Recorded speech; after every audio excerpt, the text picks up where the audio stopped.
6 o'clock. Good morning from the 104.5 The Zone Studios. I'm Robert Walsh. Thursday night football last night was a much better game than anticipated as the Patriots get their third win of the season over the Steelers, 21-18. Bailey Zappi with a strong game, finishing with 240 passing yards, 3 touchdowns, and 1 interception. Mike Tomlin is now 3-10 all-time against Bill Belichick coach teams. Titans with a rather robust injury report yesterday. Christian Fulton, Joe Jonas, Jeffrey Simmons, Ryan Stonehouse, Josh Wiley all did not practice for the Titans, while Miami also has a pretty extensive list. Left tackle Teron Armstead, linebacker Jerome Baker, safety Javon Holland, Robert Hunt, and Durham Smythe all also did not practice for Miami. And in college football this weekend, 5-6 Army takes on 5-6 Navy for all the marbles in Foxborough.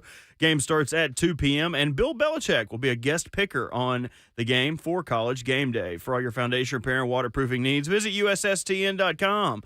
Breaking news at once on your home for the Titans and the Vols. This is 104.5 The Zone.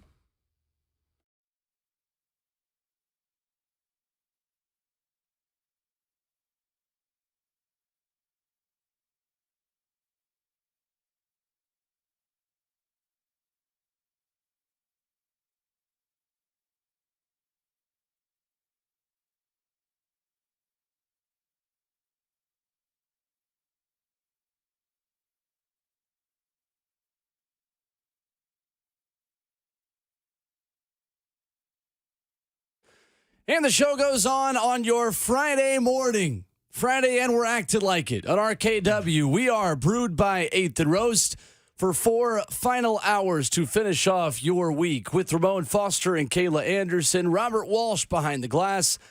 My name is Will Bowling. An NFL weekend preview. VolQuest's Brent Hubbs taking us through one of the stranger recruitments in recent memory for the Tennessee Volunteers. Of course, voice of the Titans, Mike Keith, at 8:20. And the 3 Titans who most need a big finish over the final 5 games of the 2023 season. 615-737-1045 is the number. Streaming live on 104.5 The Zone TV. Our pledge to the people is it's Friday, and we're going to act like it.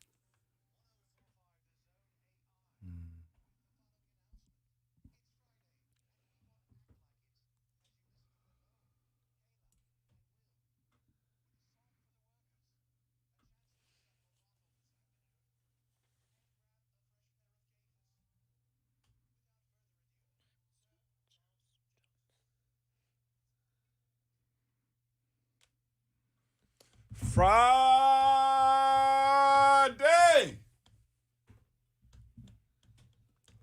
That is right. Good way to start off the morning. How's everyone doing? Good, man. Ready to roll, man. Got an extra day to kick in, sleep in before you have to leave and do some stuff. That's right. You have a stressful Sunday, stressless Sunday. I'm excited to not have Stress-free. anything to do on Sunday. Yeah, stress-free thing. Sunday. That'll be good. Watch everybody else either be happy or be in misery. One or the other happened this weekend. So, yeah, I always enjoyed the Sundays where you could watch everybody play. Sure. Fun times, definitely. There is no chance the Titans lose on Sunday. Absolutely. That's positive right there. Not a single chance in this world that they lose on Sunday. Maybe Monday, but not Sunday. You willing to put something on that? On Sunday? Yeah, on Sunday? Yeah, all of it. Yeah, All of I'll it? go put all in in. all the chips. That's all the chips on Sunday, man. 100%. Instead, I will probably go play golf and make myself even more mad than if I was watching a Todd Downing offense. Ooh. Winter golf is a thing for you. Fall golf is it's what we great. call it. Is it? Is it Well, the this best isn't time? fall golf anymore. This is winter golf. This is winter? Well, essentially, it's not winter. Yeah, I'm going to be technical here. It's not winter yet. Yes. Oh, well, I mean, When is it's that? December. December 21st. 21st, yeah. Oh, It's okay. usually 21st or the 22nd. Seems late. Yeah. No, it's about the same time. It's like 20th Yes. through the 22nd. Same day every year. Yeah. 21st, 22nd. One of those days. Isn't it always the same day? No, it's not. It's usually 21st or 22nd. No. Or the 20th through the 22nd. I guess growing up in the Northwest, like you get where I'm from, the Spokane side, you get snow like in November. So our idea of winter always was like November. Or November. Right? Yeah. Whereas here in the South, and I've been here for 8 years almost, it's like it don't get cold until I think January. Yeah. I mean, I was at practice yesterday, guys. The sun was shining. It felt like, in the sun at least, it was 65 degrees. Now, it wasn't, but that's what it felt like. You technically in Pittsburgh, the earliest I've gotten snow is like October. I'm sure you have in the northwest too, but the earliest is like October. But then after that same year, we didn't get much after that whatsoever. So it's weird. Yep. Again, I keep talking about El Nino. Next thing you know, I'm adopt El Nino if I keep talking about it as much. You can put stock in it. We all have different meanings of cold because I think it gets cold in like November here. In November here? Yeah. Oh, wow. That's when it settles in, I think. It's here is in November. January is when winter fully starts, but I don't know. Anything lower than 50 degrees is far too cold. I dread February, though, because that's when I feel like it's at its worst here. Yep. Yeah, I agree. You're going to get the real stuff in February here. And it's dark. Yes. Like, it just seems gloomy a lot in February. Like, that's the month you target. All month long, okay? The thing that I feel like has started more recently is that it rains way more in the winter here than it used to when I was growing up. Yeah. I don't know what it was like growing up. Will, you said it didn't rain that much, but Not it definitely not this much. Yeah, it definitely has since I've lived here. I've noticed that too. Yeah, I hadn't been expecting the storms and stuff to happen the way they do this time of the year. But yeah, definitely that. I never imagined it being that wet, but it also terrifies me too in those moments, considering we come into the early mornings, and then if it's like raining and it's teetering on being like freezing temps outside, I absolutely dread that the night before. I do. What was your favorite temperature to play football in? Favorite temperature to play football in? Probably around about 38 to 42. Really? So Yeah. pretty That cool. surprises me.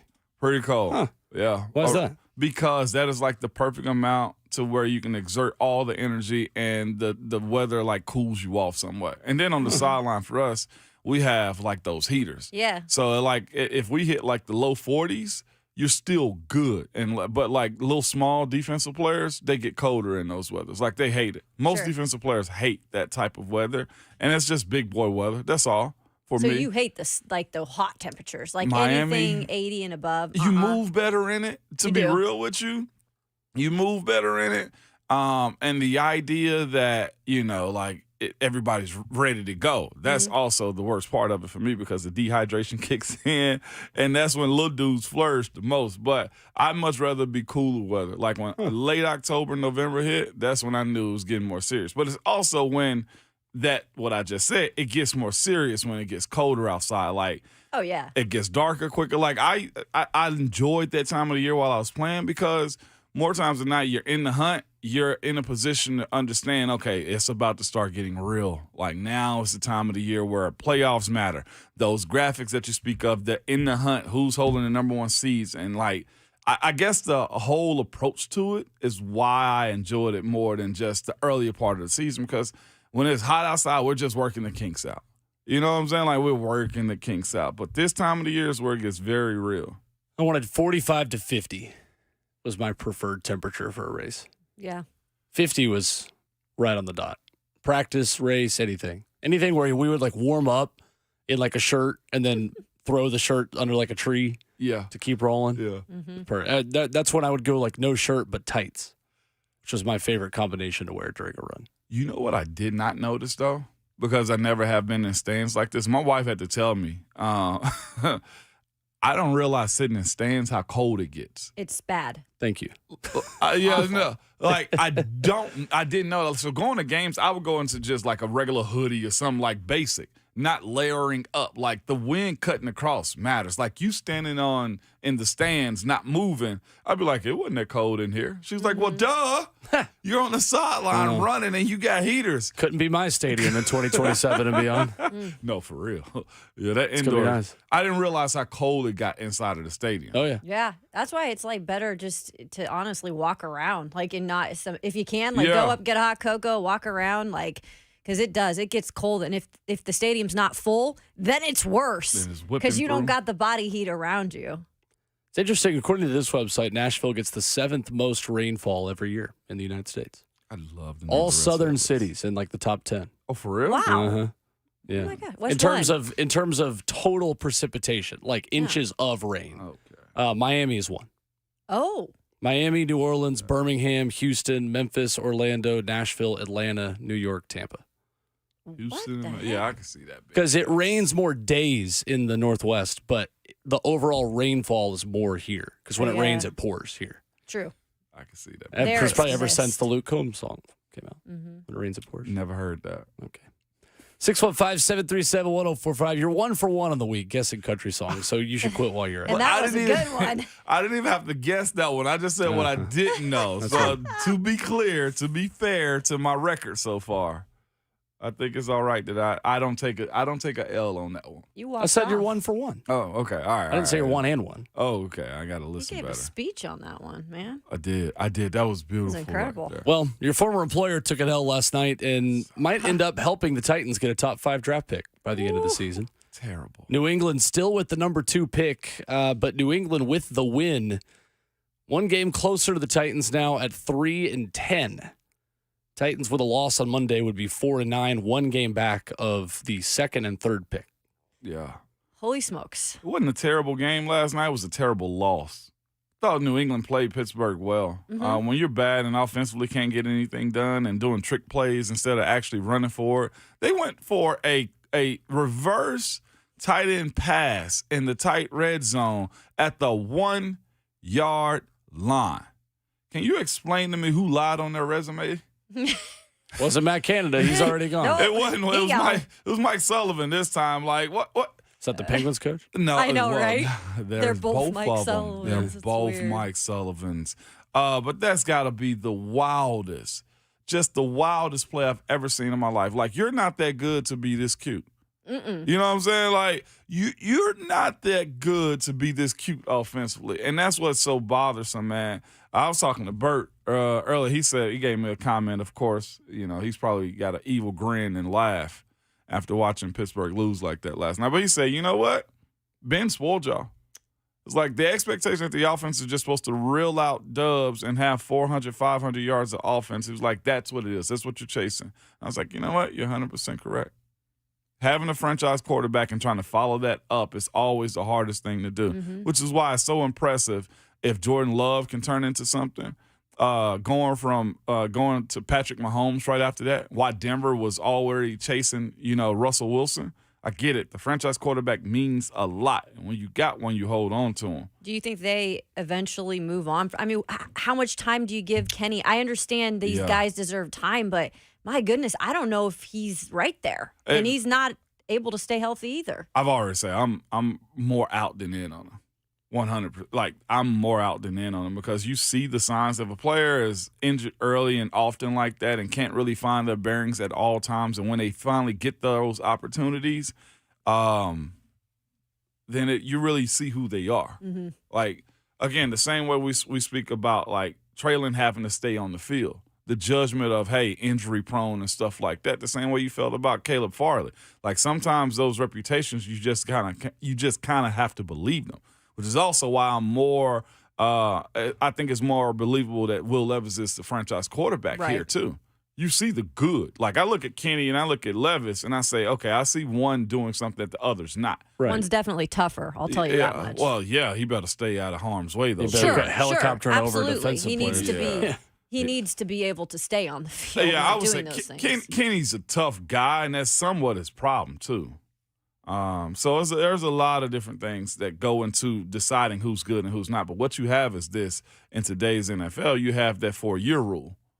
I think most quarterbacks are judged at year 3. So he'll get one more for sure because the 5th-year option is the silver bullet at all times. But the 4-year rule is essentially where you are. But if you have the franchise guy, let's say for Will Levis, going into year 4, he will be expected to get paid though too if he's the guy.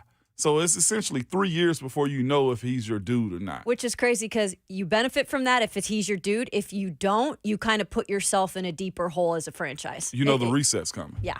Yeah.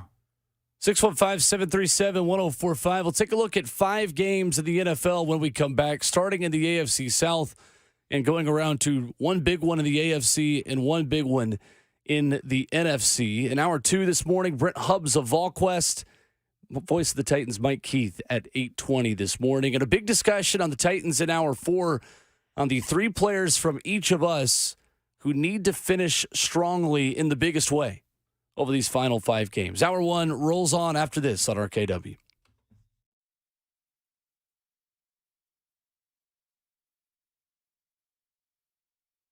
It's Ramon and Kayla here for Window Nation, and winter is here. Will was just telling us about that a second ago. Well, if not, you don't believe it. The air is getting colder. Your energy bills will be at all-time highs, okay? So now's the time to replace those windows with 0% for 5 years and 50% off all style of windows, too. Now is the time to protect your family from the elements, lower your energy costs, and upgrade the look and feel of your home. Yeah, they do all windows, and they do it well, installing over 200,000 windows alone last year.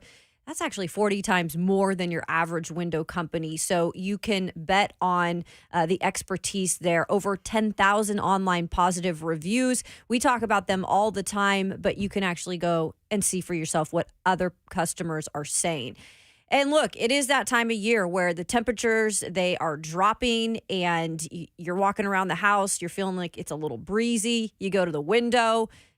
That means you probably need new windows, because if you're feeling the draft, the windows aren't doing their job. So give yourself a holiday gift. Give your home a holiday gift this season and get yourself some new windows from Window Nation. It will save you up to 30% on your energy bills, whether that be the winter or the summer. So give them a call. It's 866-90-NATION, or simply log online to windownation.com.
RKW is brewed by 8th and Roast on 104.5 The Zone. Friday, and we're acting like it. Phone number 615-737-1045. Take us on the go with you and download the 104.5 The Zone app on the App Store or Google Play Store as well. With Ramon Foster and Kayla Anderson, I'm Will Bowling. Bert, how are you this morning? I didn't hear from you early. Do you guys ever get really thirsty when you wake up in the morning? Yeah. Yes. Sure. Yep. Happens to me just about every morning, and I am a creature of habit, so I wake up and I chug a bunch of water, and then I get weird water belly. I don't know if that happens to anybody else, so I'll just chug cold water because, God, I'm thirsty, and then I afterwards I don't know what to do with myself. My belly just feels like it's full of liquid. I don't know what to do. That is always a difficult part about eating hot chicken to me, is that I drink so much water to counteract the spice, and then that ends up making me infinitely more full. Just the water. And then I could only eat like 2 of the tenders. Because it does. It just fills your belly up. Mm-hmm. And you feel like well, I haven't been pregnant ever, but you feel like that. Yeah. I think there's a difference in being like full of water and weird water belly though. Like you have Like to you be. hear It it? has to be in the morning. It only does it in the morning to me. Like when your throat and all your Yeah, other that's stuff's not really woken up yet. It just makes my belly feel all weird. Does it gurgle? It does gurgle. I'm back here gurgling right now. It has a weird feeling to it though. So it's also one of those fine balance things, like when you're about to work out or go for a run, yeah. or the start of the game. Like I was more like I drink plenty before the game, but like about 45 minutes right before, it's like nothing but like sips. Like you don't want that water belly that you speak of, Bert. I'm telling you, it's hard to describe. It's a balance. It really is. You're right about that. I always would have that getting up for 6 a.m. practices. And you would like chug water before practice. And then on your warm up, you'd be like, oh, Yep. Yeah. don't like that. You feel the burping feel and everything. Yeah, absolutely hate that.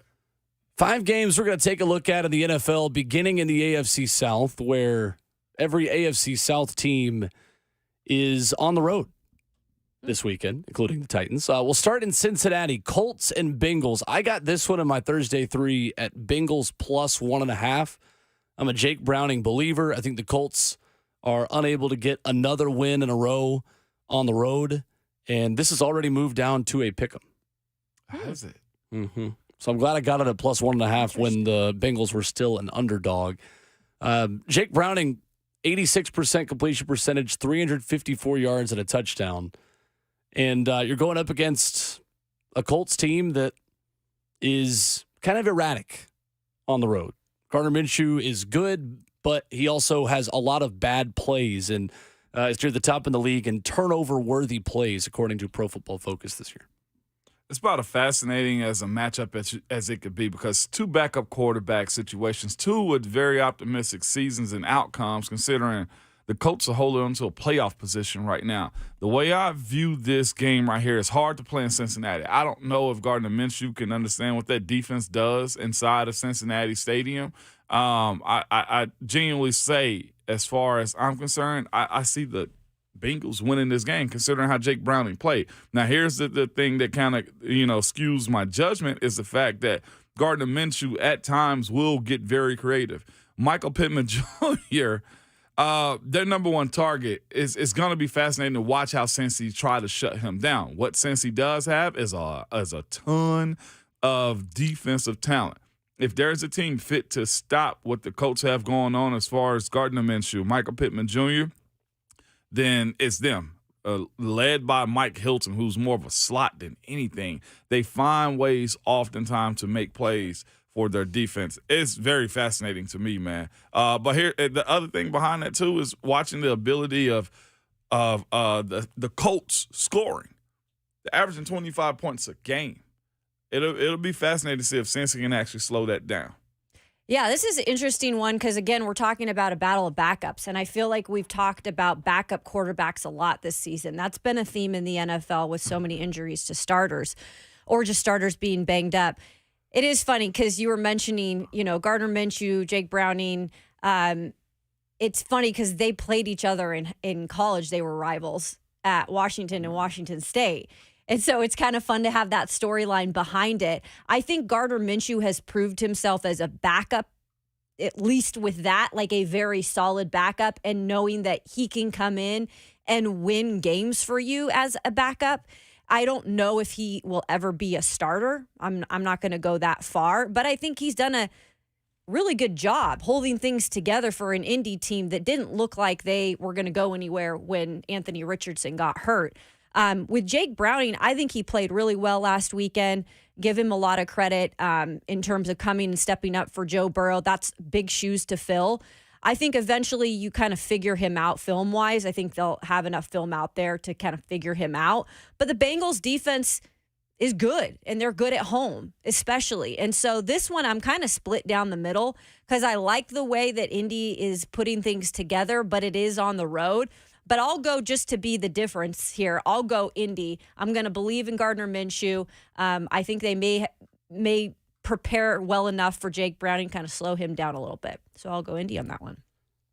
Fun fact for you guys, I don't know if you knew this, Jake Browning has the record for most touchdowns in a high school season out of every high school ever. 92 touchdowns in one season. Goodness sakes. Yeah.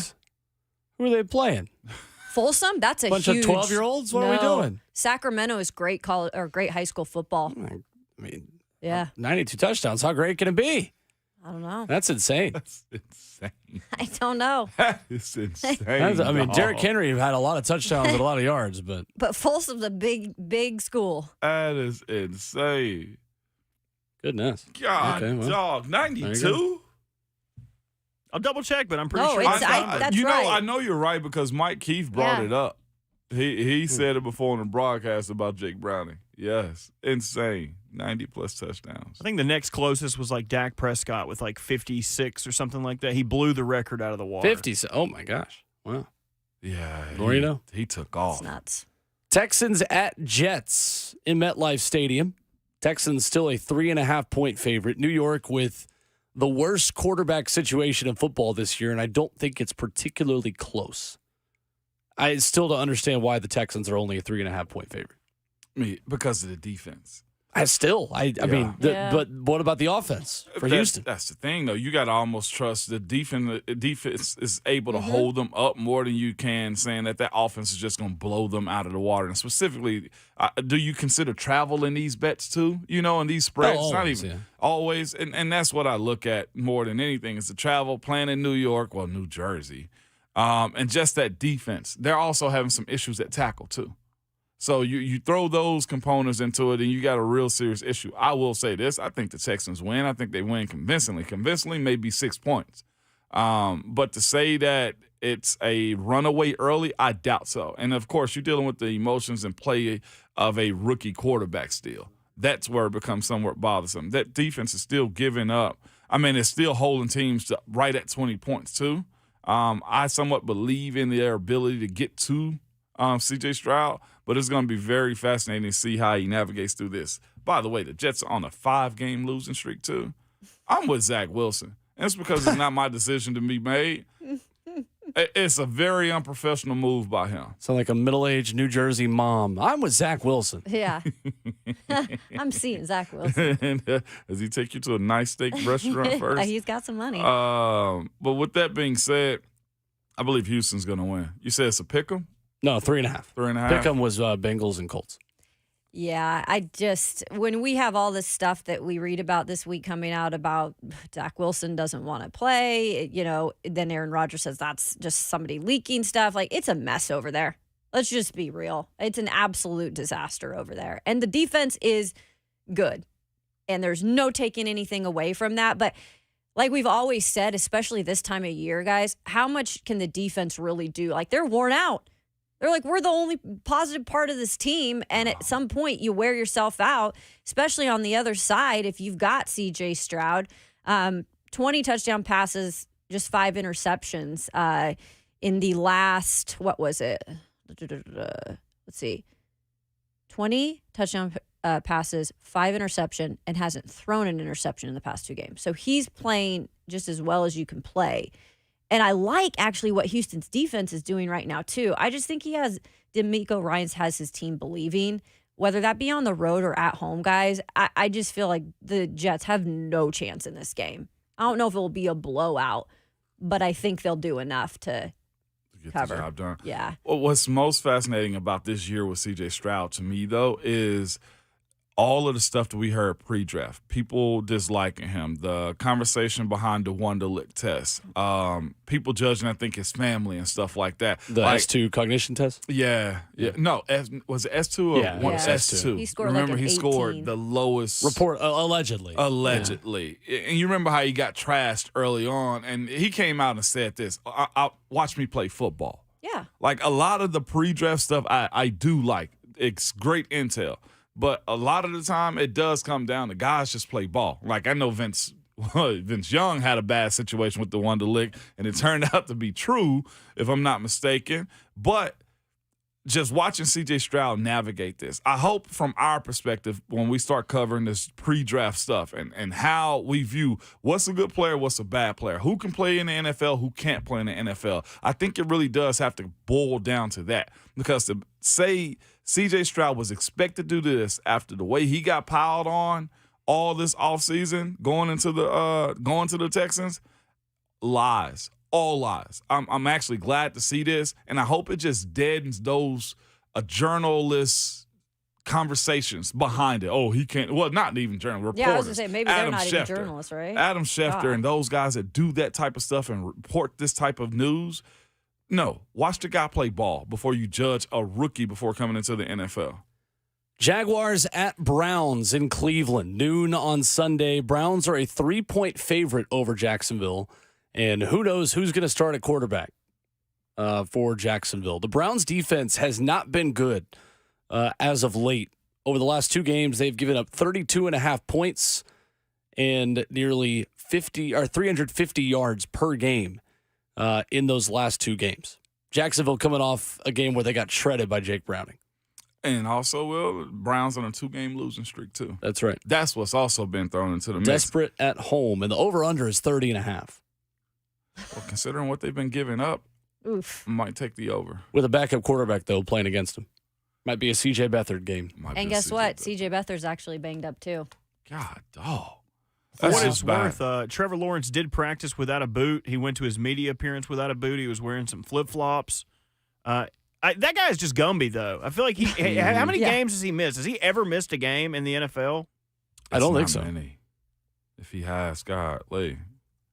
The way I view this game, though, it's a must-win for both squads. Jacksonville's got to stay on top. I like Jacksonville's team. I'll be honest with you. They got explosion. If Trevor Lawrence plays, they should win. They should win convincingly. That defense has taken a whole lot of hits up in Cleveland. And the expectation that they're supposed to sustain that when their offense is not giving them much. I think they've just been worn down, like a lot of good defenses with bad offenses on the other side of the ball. Myles Garrett is still him. He plays well. And he's got really good co-hosts around him when it's come down to him doing their job. But the way I view Cleveland is the same way I view them every year. They always find a way to be on the outside looking in. Mm-hmm. It's that simple. Like, imagining them losing Deshaun Watson this early in the season the way they did. They will rally. But I just look at it, if it's good versus good, and Trevor Lawrence is playing this weekend, I got Jags winning that one. And I got them winning it at an easier rate, too, than most people will think. Yeah, I know Myles Garrett's, he's been banged up. His shoulder's been a little bit wonky. I don't think he's playing maybe his best right now either. At this point, you kind of have to do what you have to do, and that defense has also been a big part of carrying that team this year, just with the inconsistency at the quarterback position for the Browns.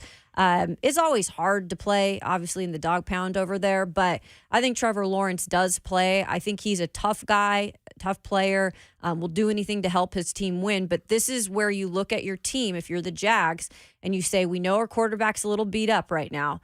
This is when the other parts have to step up, and he's got enough weapons that can make some plays, get the run game going, defense do their part. I think they'll do enough on the road. It might not be pretty, but I think that Trevor Lawrence is tough enough. I think that team is good enough, and they know what position they're in right now with Houston on their tails in the AFC South. So give me the Jags in that one too.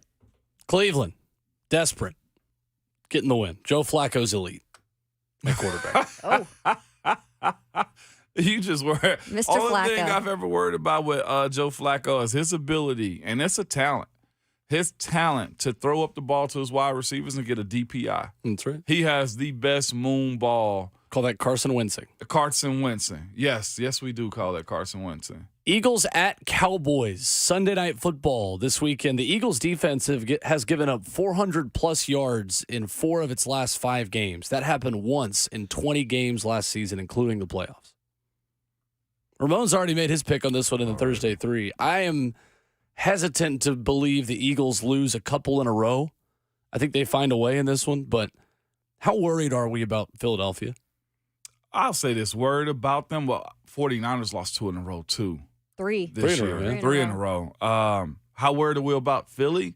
Not as much. I just think they are going through a rough patch right now. They're going up against teams that I feel like have gotten stronger. Like Dallas, the way they've been looking as of late, have gotten better. Can we say definitively that the Eagles have gotten better throughout the course of this year? Because they've taken some hits here and there that just become very bothersome. And considering what the Cowboys can do offensively, Lane Johnson, I think, is always kind of banged up for the Eagles at the worst times. Like looking at the way they're running their offense, how it can, I think, have too many cooks in the kitchen as far as the Eagles is concerned. That may be a little bit of their issues. Like who's their definite go-to guy? Because they got Devontae and AJ all the time, but also a good running game and tight ends. Where do you go? I think there's a little bit of, Jalen Hurts always scoring the touchdowns for them too. Mm-hmm. However you want to look at that. 1 yard in is Jalen Hurts time.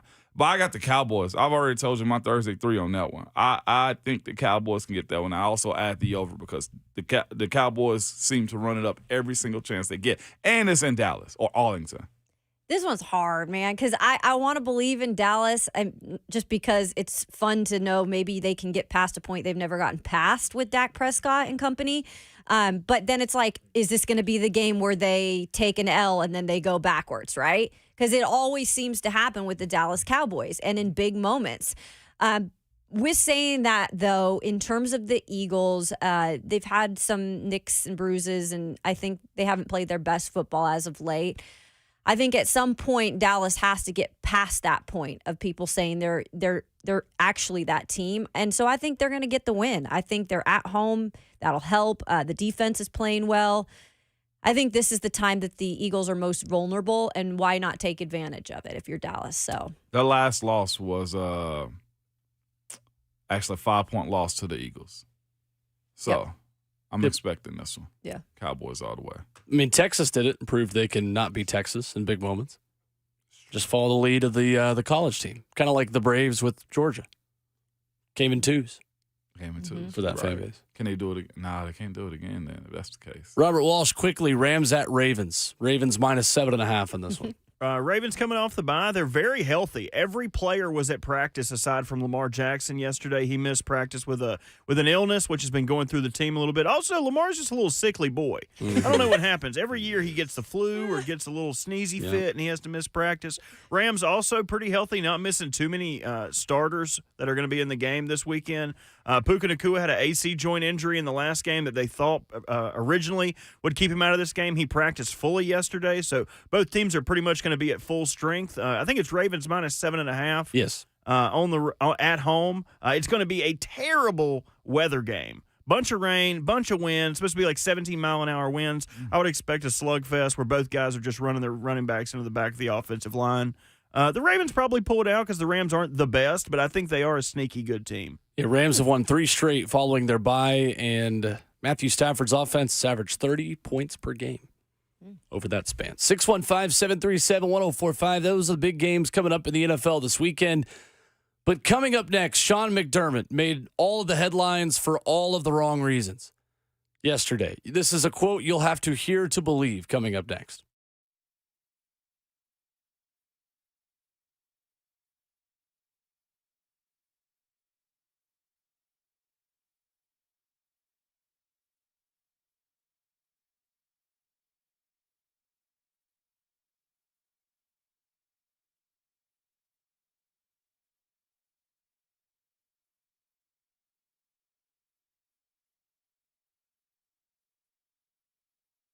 What's up? It's Will Bowling. Are you looking to keep your home in great shape year-round? Of course you are. Well, sign up for a Lee Company home maintenance plan for $12 a month. You're going to do just that. You're going to keep your home in great shape 365 days a year. Plan members are going to receive 4 service visits a year from the Lee Company team of experts. And when it's cold outside, you're going to get a heating system tune-up. When it's warm outside, an air conditioning tune-up, an electrical inspection, and a detailed plumbing inspection as well. That's 4 annual visits for $12 a month. For the very best in-home service, call Lee Company at 615-567-1000 today, or visit them online at leecompany.com and search Home Maintenance Plan to join their membership. That's 615-567-1000, or visit them online, leecompany.com. Click on the Home Maintenance Plan. You'll get 4 annual visits for $12 a month. That's leecompany.com. Lee Company, all you need.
Friday morning rolls on RKW, brewed by 8th and Roasts. In 15 minutes, we'll give you the Titans injuries as told by the injury report yesterday at Ascension St. Thomas Sports Park, plus a recap of Thursday Night Football, which was a good game, especially if you love Big Ten football. A game of Big Ten football, actually old school Big Ten football. USC plays in the Big Ten now officially, so we can't really say that was Big Ten football last night. 615-737-1045 is the number. Sean McDermott, you're not that guy. This is a great story from Tyler Dunn of GoLongTD.com, our good friend who has had his piece go viral. And by the way, once again, national reporters, if you're going to take a local writer or an entrepreneur, like a cell-phone business writer's info, link the story. Yes. Adam Schefter. When you put out a screenshot of a guy's article, just throw the link in there. Help out people that are hustling a little bit. Yep. Separate conversation. But independent journalist Tyler Dunn writes this 3-part series called The McDermott Problem. And inside it is a story that I genuinely thought was The Onion. I thought this was a fake story when I saw the headline. It says, at St. John Fisher College in Pittsford, New York for training camp, Sean McDermott began a morning address innocently, told the entire team to come together, but then things got out of hand as he cited terrorist attacks on September 11th as a group of people who were all able to get on the same page to orchestrate attacks to perfection. And he said that, speaking to the media yesterday when he apologized for this, says his intent with the team was to emphasize the importance of communication. So he genuinely said we should become like terrorists in our communication and the way we form a plan on the football field. What on earth? What in the world are you doing? That has to be we call it the Sean McDermott from here on out. Is that okay? Only you're not that guy. He McDermott it. He is by far one of the craziest analogies I've ever heard used in my life. He correlated communicating like the 9/11 terrorists. That's got to be the most out-of-touch thing I've ever heard in my life in a team setting. So much so that he also doubled down on it. Was like, well, I meant the communication part of it. It's still the dumbest thing ever. Mm-hmm. Like, and it's not even that. Like, if you dive into the article, it gets way darker and deeper than that. It 20,000 really word 3-part story. Yeah. And I'm like halfway through. I'm like, some of the stuff that he was doing is making coaches come in earlier, like in the off season, and making them stay later because he thought that would be more productive. It was one scout, former assistant, that said that one of the things that he would do just to let you know where he was, he made a speech that went viral about how he sleeps in the office and all those types of things and stay away from his family and kids because he wants to show them what it looks like, the sacrifice to win a championship. And the coaches said, he's never in the office that late. He's never burning the night oil. They said he wants all the credit of winning, but he's afraid to actually step out and be edgy. Like, it's one of the worst situations ever. I actually thought it was Josh Allen. After reading this article, and there's also the backstory behind it too, it's not just him fielding stories from 1 or 2 guys. It's 25 separate individuals from players, former coaches, and scouts. Currently, there's active players, former players, active coaches, and former coaches that are all in this write-up of his. This isn't hey, let me interview one person. This is from all walks of life when you're talking about Sean McDermott. And for the most part, all of them are essentially the same. Like, one of the former assistants says Sean's a different cat. He's hard to talk to. He can't really relate. They say he's made zero connection with Josh Allen his entire time being there. Yeah. Look, things are not good up there. We've said it on this show. They're underperforming. Their window is closing. And the window's been open for a minute now, and there just has been like no Super Bowl like moment for this team when it has all the talent. And now you're starting to see with a piece like this, might I add, there are so many other examples in this country of great communication and how you can get people on the same page that you could have used that as your rallying speech in a meeting or whatever it might be as a coach that you want to rally up your team. By no means would I ever imagine going and saying, hey, Al-Qaeda, how they put things together. That's That's how we need to make sure that we collaborate and communicate. And then he went and followed that up with an apology yesterday and said, I would not, think about that as intentional because I had someone who passed away in that. Then why in the world would you ever bring that up, Sean McDermott?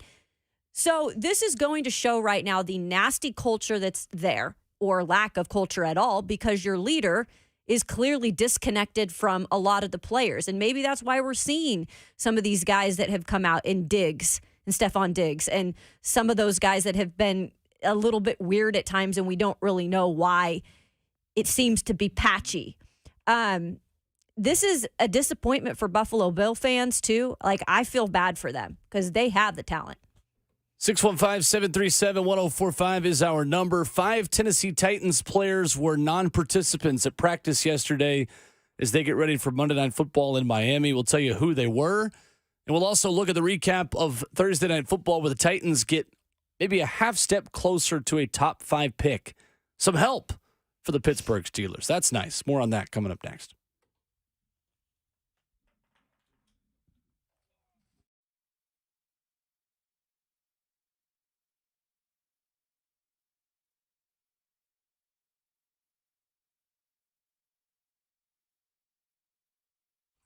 Hey, it's Kayla Anderson, and we talk about joint pain. And this time of the year, I think we're all feeling it. Don't go through another year with that awful joint pain. Call QC Kinetics right now and make 2024 the year you are back to living normal life again. QC Kinetics can give you your life back. They are the nation's leader in regenerative medicine.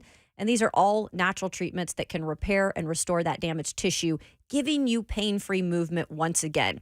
If you have pain from an old injury or pain associated with arthritis maybe, you need to check this out. The future of medicine is here. Regenerative treatments from QC Kinetics available at your fingertips now. All you have to do is give them a call. 615-249-4024. Don't forget, you can also use your HSA and FSA funds. So that's QC Kinetics. Call them right now, 615-249-4024.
What's going on? 7:01. Good morning, Nashville. From the 104.5 The Zone Studios, I'm Robert Walsh. Thursday night football last night was a much better game than anticipated as the Patriots get their third win of the season over the Steelers, 21-18. Bailey Zappi with a strong game, finishing with 240 yards passing, 3 touchdowns, and 1 interception. Mike Tomlin is now 3-10 all-time against a Bill Belichick coach team. To the Titans with a rather robust injury report that Titans that did not practice: Christian Fulton, Joe Jones, Jeffrey Simmons, Ryan Stonehouse, and Josh Wiley. And to Miami with also a pretty extensive list: left tackle Teron Armstead, linebacker Jerome Baker, safety Javon Holland, guard Robert Hunt, and Durham Smythe, the tight end, all did not practice for Miami.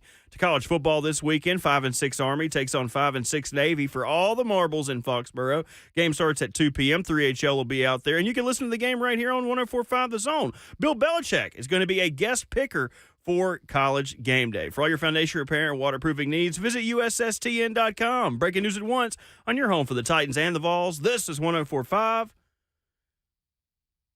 The Zone.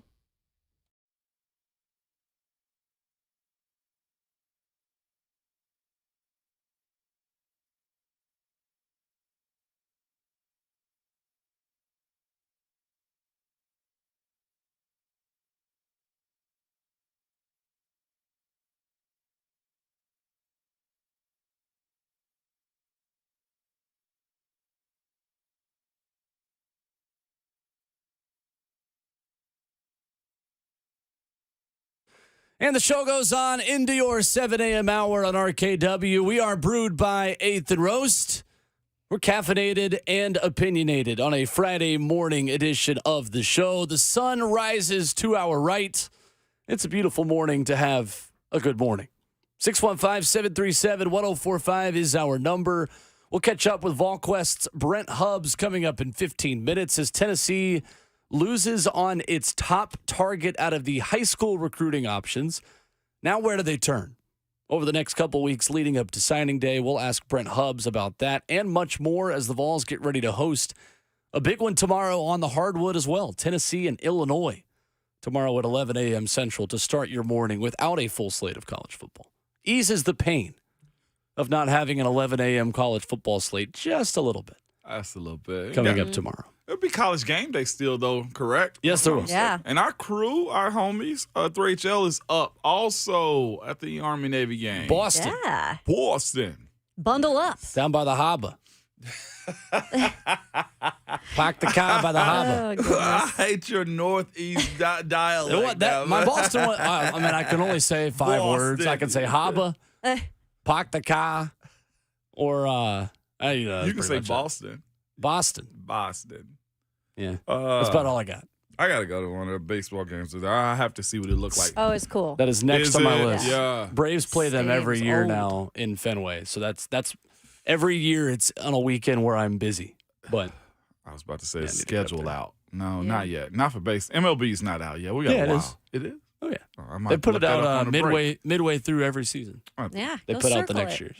Find it on your calendar. That and Wrigley. Those are the two kind of old stadiums that they keep it that way. Yeah. I have done that one. Mm-hmm. You've done Wrigley? Yeah, it's kind of, I don't know. I liked it, but you also like want to have modern amenities at some point. Yeah. Like it is cool. Don't get me wrong. Wrigley is awesome. It's not my favorite ballpark I've been to though.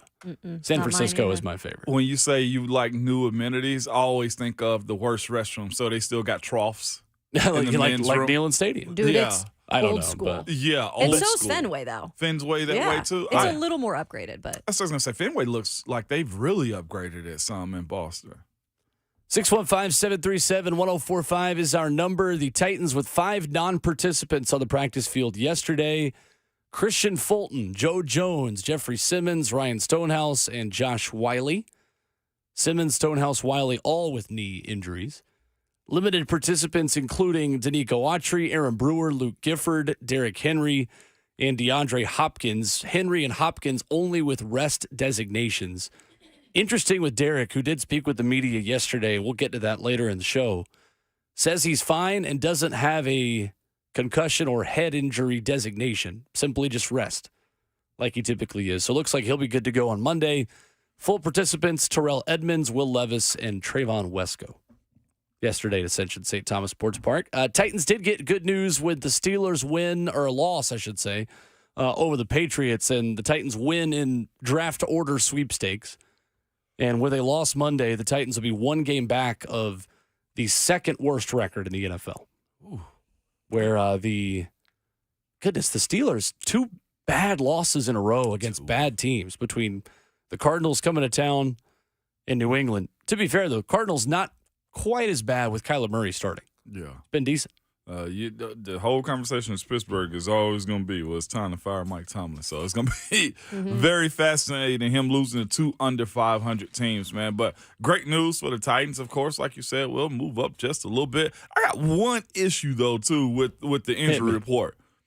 Why they keep putting Ryan Stonehouse on right now? Well, yeah. Because they haven't technically he has put been him designated. on IR. Ah, okay. So, and they also have not moved. moved up Ty Zettner to the active roster either, which a lot of people have asked about. Well, why? Because they make all those moves like in the next 2 days. So they got an extra day because it's Monday night. So all those moves won't happen until Saturday. But it's a good question because like we all know Jeffrey's out too, and Jeffrey's on the injury list is like did not practice and not just out, right? Yeah, I'm looking like Ryan may have already had surgery at this point. Heck. Yeah. But yeah, great news for the Titans though. Last night the Steelers loss definitely is to your advantage as far as moving up in draft conversation.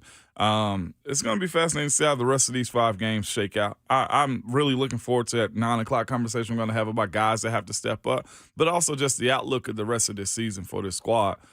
These aren't just throwaway games. Like you got 2 with the Texans on the first time, y'all, which are the new young phenom in the AFC South and C.J. Stroud. You got to go through that one. You got to make sure the Jags know that you still are around. And, of course, the Monday night showcase. That can go one or 2 ways. You can show that you're still a team and you're fighting and you got a lot of good left in you. Or, boy, if it takes a hurricane effect and it's a blowout on Monday night, that's going to be bad vibes right there. It is. I mean, here's the thing, and I can't wait for that conversation too at 9:20. But the good thing about like this time of year, even if you're a losing team, if you're headed in the right direction in the future, as a head coach, you still have to get your team to believe they can win games. Because here's the thing, there are still going to be guys on the roster that are here next year. Now, there's going to be turnover too. But those guys, those young guys in particular, that are on the roster, you got to want to build something off of the end of the year. Like you don't want to go just in collapse mode to go into the end of the year and have to sit on that.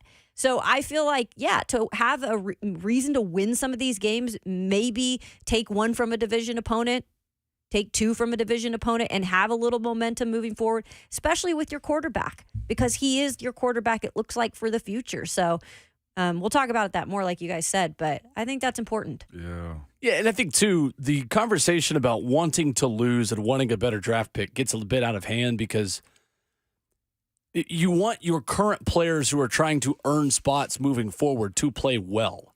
So if you win a football game because Jalen Duncan is good at left tackle, that's still better for you in 2024.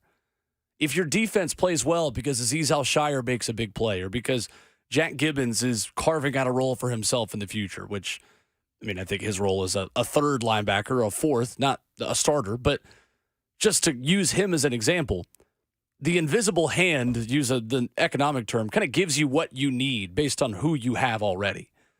So if the Titans go out and win a game because Tajay Spears is starting to earn himself a bigger role and is playing well behind Derrick Henry at running back, great. It means you have less of a need for a playmaker on offense, right? Like, I think we sometimes put the cart before the horse with this stuff and just think, oh, we need to lose. And we get so obsessed with the unknown ceiling of guys who aren't on the roster yet. Why don't you just develop and make the guys better who are already on your team?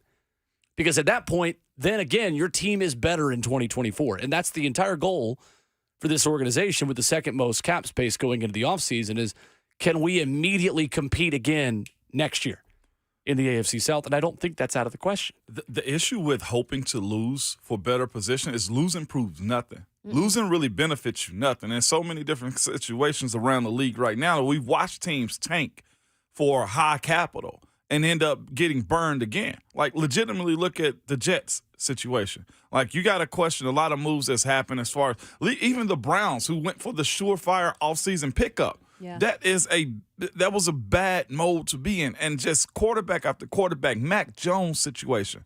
I mean, let's think about a Daniel Jones situation. Like, losing guarantees you nothing, which is why it sucks to hear fans and whoever else have that interest of hoping to lose, because you're not guaranteed a doggone thing when it really boils down to it. It comes down to right scouting and everything else. Coming up next, Tennessee gets bad news in the recruiting world yesterday as 5-star offensive tackle Jordan Seaton picks Colorado. Was this one of the weirdest commitments and weirdest recruitments that Tennessee has been a part of this season? And where do they turn next in the transfer portal and at the high school level? Our weekly conversation with VolQuest's Brent Hubbs is next.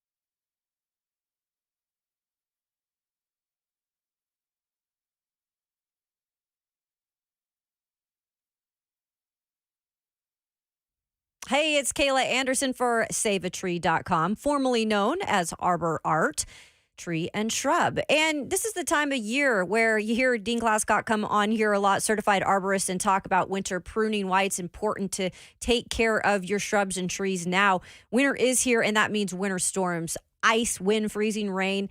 That's what we get around here in Middle Tennessee. Save a Tree can help keep the winter storms, I should say, from breaking branches, downing full trees, and helping protect your home from all that damage. With the dormant pruning I was talking about, Save a Tree will actually come out and they will take the weight off your trees and ornamental plants to help them withstand that ice with winds of winter. So make sure that you go ahead and do it the right way. They are the experts. Over 29 years, almost 30 years of experience with Dean Glasscock and his great crew. So if you're interested in helping your trees and shrubs right now before the really cold parts of winter come, go ahead and look them up. It's SaveATree.com. You can also call them 615-299-9999. That's 615-299-9999.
How do you like us now with Brent Hubbs of VolQuest.com, 7:20 every Friday. With Ramon Foster, Kayla Anderson, I'm Will Bowling, and VolQuest Brent Hubbs joins us now on the phone lines with lots to discuss on Rocky Top. What's up, Brent? How are you? I'm doing good. Hope you guys are doing well this morning. Yes. We are great, Brent. Jordan Seaton's recruitment is one we have covered for many weeks as it led up to his decision yesterday. Is his recruitment the weirdest of this year? And where does this rank among the surprising decisions that you've watched high schoolers make over the past few years? Well, this one was a thrill a minute, and we knew it was going to be. In terms of surprising decision, with Colorado being the destination, the school was a surprise. In terms of being, quote, shocked by the news on signing day, I mean, Derek Chambers flipped from Tennessee to Florida on signing day back in the 90s, which was a huge stunner. Patrick Turner committed to SC 5 minutes before he started having his in-home dinner with Randy Sanders and the Tennessee staff. That one was kind of bizarre. So there's been some along the way. There was some signing day flips with a couple of linebackers at Stone Mountain, Georgia, that ended up going to LSU that Tennessee thought they were getting that had been committed to Tennessee. But this one was different for sure. And when Jordan never would tell anybody how he was announcing, just what day he was announcing, and he never really had a time until he kind of threw it out on Instagram yesterday morning. And then when you learned that it was on the show, it was on FS1, and it was on a show with Michael Irvin, then as soon as he popped up on the screen, you're like, well, he's going to Colorado. But because Michael Irvin and Deion Sanders are good friends, and Michael Irvin's done multiple features for that show from Colorado. They did their show live from there. He's been mic'd up at practice with them and different things like that. So once you saw that, you're like, this is not going to be Tennessee. And it ended up not being Tennessee. It's Colorado. And now he's talking about taking an official visit to Oregon and having in-home visits with all of his finalists between now and signing day. So I'm not sure the roller coaster is completely over at this point. We'll have to sit back and watch some popcorn and enjoy that one. I don't think he's going to end up at Tennessee. I think he'll end up at Colorado, but we'll see how aggressive the other schools are in recruiting him, because he duped everybody. Like nobody saw that one. None of the other schools saw that one coming. He was with Oregon on Wednesday for multiple hours, from what I understand, and it was already decided he was going to Colorado at that point. So how does everybody else kind of recruit him the last 2 weeks here will be another side story to this interesting recruitment. VolQuest, Brent Hubbs with us this morning on RKW. So, Brent, where does Tennessee turn now? And is there any concern about Jordan Seaton's good friend and Tennessee Mr. Football and commitment Boo Carter listening to Colorado a bit more now with Seaton going there? I think that you always have your antennas up down the stretch. You got to do that with all of your committed players. I think Tennessee's fine with Boo Carter. I think the worst thing you can do in any of those situations is assume. So obviously Tennessee remains in, constant communication with Boo Carter, as they would have been had Jordan Seaton picked Tennessee, to be honest with you. You got to recruit everybody to the finish line. I expect Boo Carter to be here for bowl practice in another week or so, and I think Tennessee's going to ultimately be fine there. I know Jordan Seaton put out the Instagram post the day of Mr. Football talking about those two together, which a lot of Tennessee fans thought was a really good sign for Seaton coming to Tennessee. I don't think it means Boo Carter flips to Colorado ultimately. So I think Tennessee's going to be fine there. But obviously they've been in communication and will remain in communication with Boo Carter until he's on, steps foot on campus and goes through a practice and signs with Tennessee. Brent, man, of course, it'd have been awesome to have Jordan Seaton, but you also look at this recruiting class that Heupel has committed, that is, and there's some high caliber guys also in this group, man. Bennett Warren is a very solid cat. He's 8th overall at his position, according to some publications, and also Max Anderson. This isn't a end-all, be-all situation on losing Jordan Seaton, is it? No, but Jordan Seaton is, the belief on Jordan Seaton is he is a plug-and-play guy. And it's not just Jordan that believes that. I know Jordan said that at his announcement yesterday, he's not making that up. That's what he's hearing, and that's what a lot of people out there believe, is that he's a guy who's going to be ready to play out of the gates wherever he went to school. He's obviously going to start from day one at Colorado. I mean, the day they issue him his jersey, he's a starter. And so, the belief is you were going to get a guy who could step in and play immediately. And listen, there's no denying this guy's talent, okay? I mean, this is not one of those, well, he's not really a big deal type things. I mean, the guy can flat out play. He's talented. Anybody that watched him play in the Mid-State saw it. Anybody that's watched him in IMG Academy this year when they were playing anywhere else saw the guy is extremely talented and has a really bright future in college football. Now, Tennessee has other guys committed, as you mentioned, and they're going to have some guys develop. Some guys who are on your roster have to continue to develop. And, if need be after next year, because John Campbell's coming back, I think Gerald Mincey's going to come back after the 24 season, then you might be looking for a plug-and-play guy in the transfer portal, much the same way you were this time a year ago when you went and plucked John Campbell from Miami. So it's not the end of the world, Ramon, in large part because of the transfer portal. If you miss, you can feel that need, even if it's a year later when the need becomes much greater. And I think that's part of the situation with Tennessee.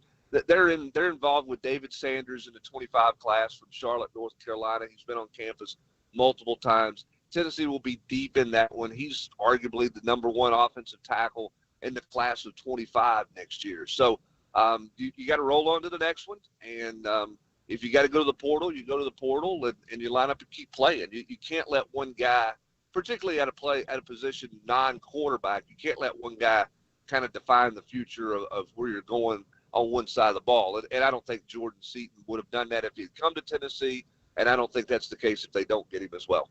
When you look at the Vol so far, it's about 5, 6, maybe 7 guys in the portal. Do you, Brent, expect that number to go up since the door is open right now to officially hop in?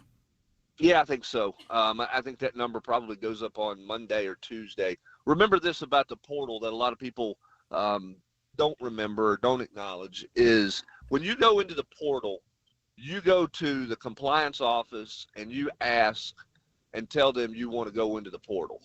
And then the compliance office has 48 hours to put your name formally into the portal. So in other words, somebody could have asked yesterday afternoon or yesterday morning, and if the compliance office wants to, they can wait till Monday for that to become official. So there's a little bit of a lag time there.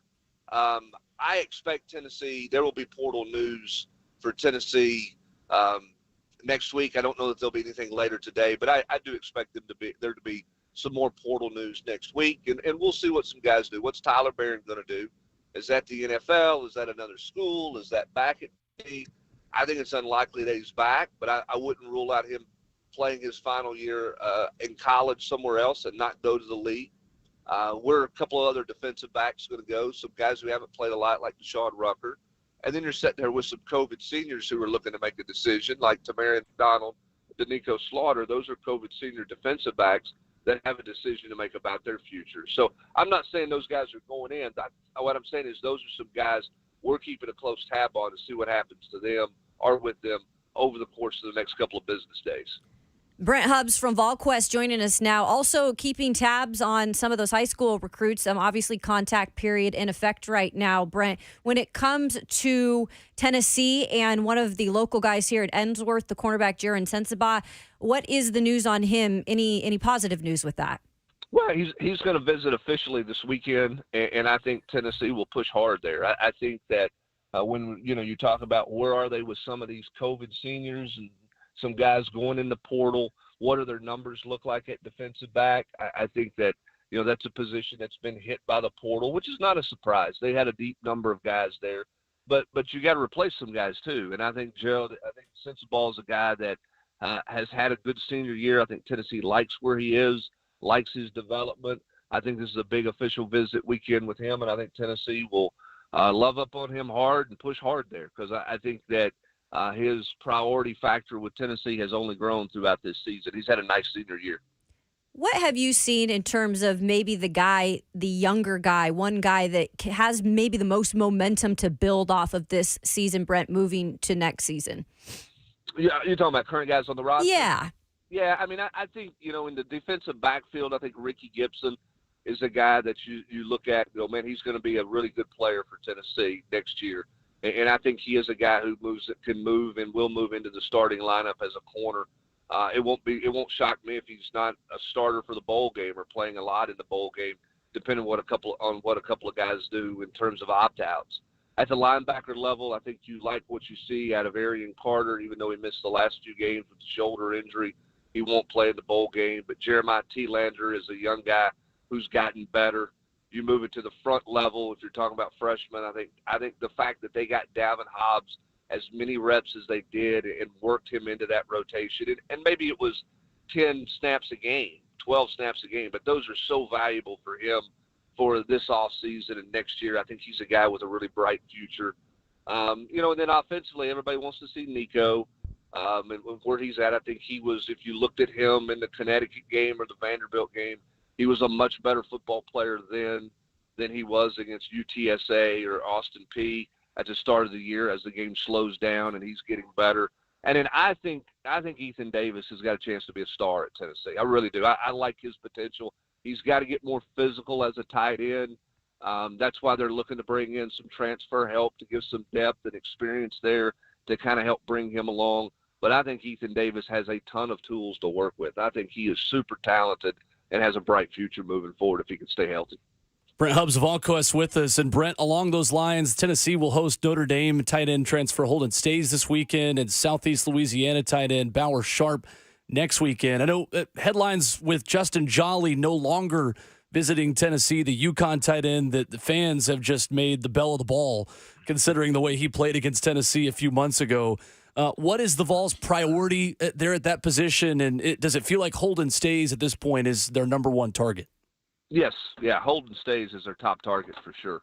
And the reason he's the top target over Jolly is he's complete. He can play inline, he can block, he can do things more physically than what Jolly can do. Jolly is a big receiver playing tight end. And I think that he can, in time, become a good blocker, but I think he's a ways away from being that. I think Ethan Davis is a guy who can do things better in time than what Jolly's going to be able to do in time. And I think that's why Jolie was more down the list for Tennessee, because just the lack of physicality in the run game. So, I think there's a chance Tennessee would take 2 transfer tight ends if they could get to, but it starts with Stays from Notre Dame, and he'll be in town this weekend for his official visit. Now, they're battling Oklahoma, and they're going to battle out on the West Coast as well. So that one's not going to be a laydown. He's got 2 other visits set up after Tennessee, but that's the priority for Tennessee heading into this weekend in the transfer portal. Brent, do you get any idea that there will be players opting out for NFL draft purposes of the Citrus Bowl? And when do you think we could get an announcement on any of those things? I think those announcements are going to come next week, and here's why. The final exams started, or they start today at Tennessee, and they run through next week. Now, Tennessee will work out and do some things, but this time next week, we're going to be talking about Tennessee formally starting bowl practices, right? Like when I say starting bowl practices, I mean from the standpoint of Iowa prep, right? You're going to introduce Iowa, and you're going to start looking at some things with Iowa, and it's going to be about the game, not about a workout, not about a fundamental practice, but it's going to be more about the game. I sound like Allen Iverson this morning. It's about the game, guys. And so at that point, then that's when you have to have a decision if you're Josh Heupel, the staff, because you're game planning. So it's like, I'm not going to give, Jalen Wright first-team reps if he's not going to play in the game. Where's Joe Milton in the decision-making process? Where's Tyler Barron, and what is he going to do? So I think by this time next week, those decisions, maybe they're not all publicly made, but the coaching staff has to know where those guys are going to be so that they can get their team focused, they're going to be available for the game, focused on the game, right? The kids are in the transfer portal. You're not going to be a factor.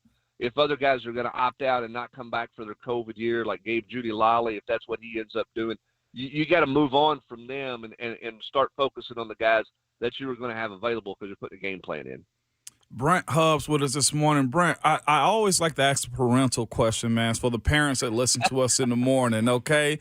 With your knowledge, because you have a lot and you've seen almost everything as old as you. No, I'm joking. Yeah, that's Wow. true. I've Watch seen a it. lot. Listen, I can't deny that one, Ramon. I mean, I would love to combat with something, but I did throw out Derek Chambers this morning earlier. And there's probably only a handful of people listening that went, wait a minute, what's the story with that? Because that was a long time ago. With that being said, though, you've seen a lot of parents get involved in recruiting, and now it's gotten more complicated with NIL and portal. And I kind of want to bring it to the mid-state real quick, man, as we all followed the twins from down the street here in Middle Tennessee. They both left Kentucky, Destin and Keaton Wade. At one, even the dad said in the article I read was fine, but he was worried about his other child as far as playing quarterback. How do you view that, and what advice do you give parents? Because it's Brent, very complicated. Even myself, whenever my kids potentially may go through this, you got to have some harsh reality moments, and you got to have a lot of guidance. What guidance would you give parents, man, that have a situation as unique as theirs with twins? Well, with twins, it's different. It's hard because, if you've got sons or daughters in playing sports and they're of a different age, if one's 2 years behind the other, then that's a total different perspective than two that are the same age, same year, trying to go play together at the same place. And we all know twins, there's an attachment there that's very different than any other sibling attachment that you have. So I think that changes it and makes it harder. How long do they want to play together? Is one sacrificing his game or her game to do whatever the other one wants to do, and those types of things. And the reality is, I don't think he's a quarterback, and I don't think anybody really coming out of high school thought he was going to be a college quarterback. But clearly, that family believes he can play quarterback, and he thinks he can play quarterback.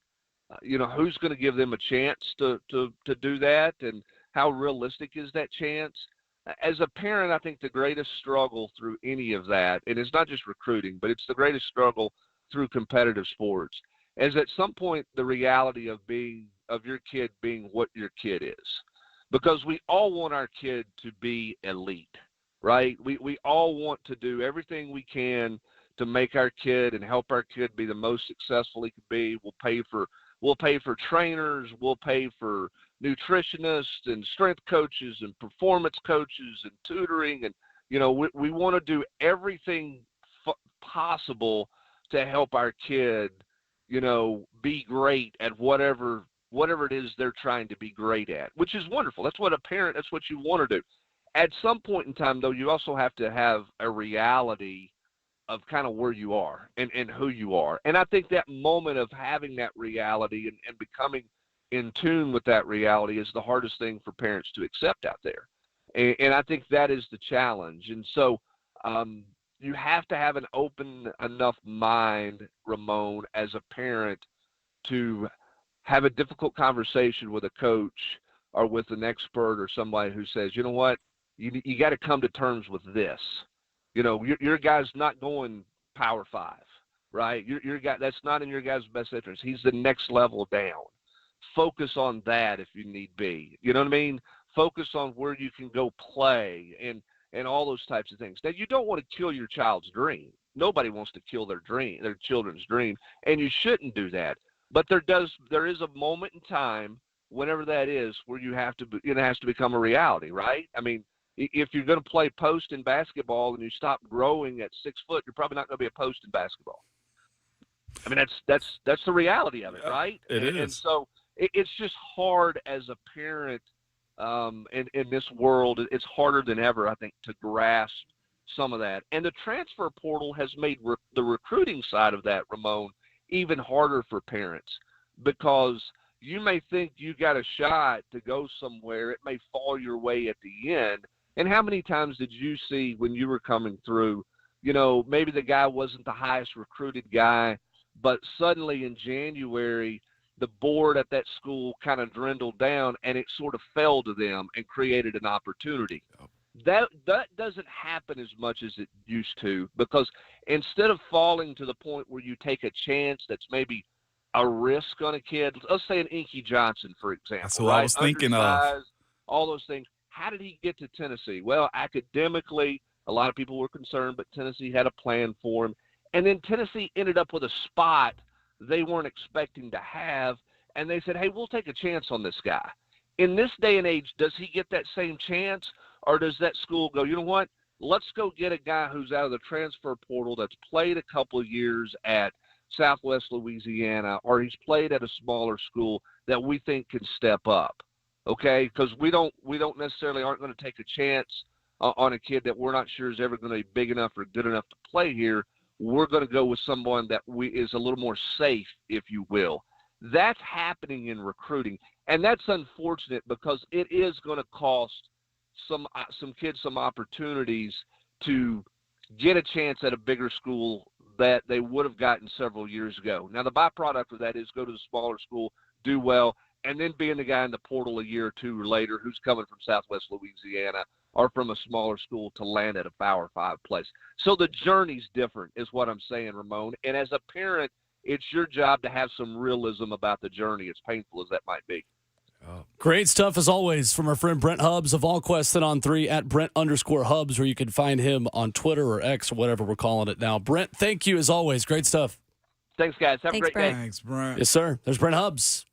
Great insight there, I think, on a very complex issue and question that we can get more into later at 9 o'clock, talking about the Seton recruitment specifically. 615-737-1045. Coming up next, what Jeffrey Simmons said in the locker room yesterday about not being available Monday, next on RKW.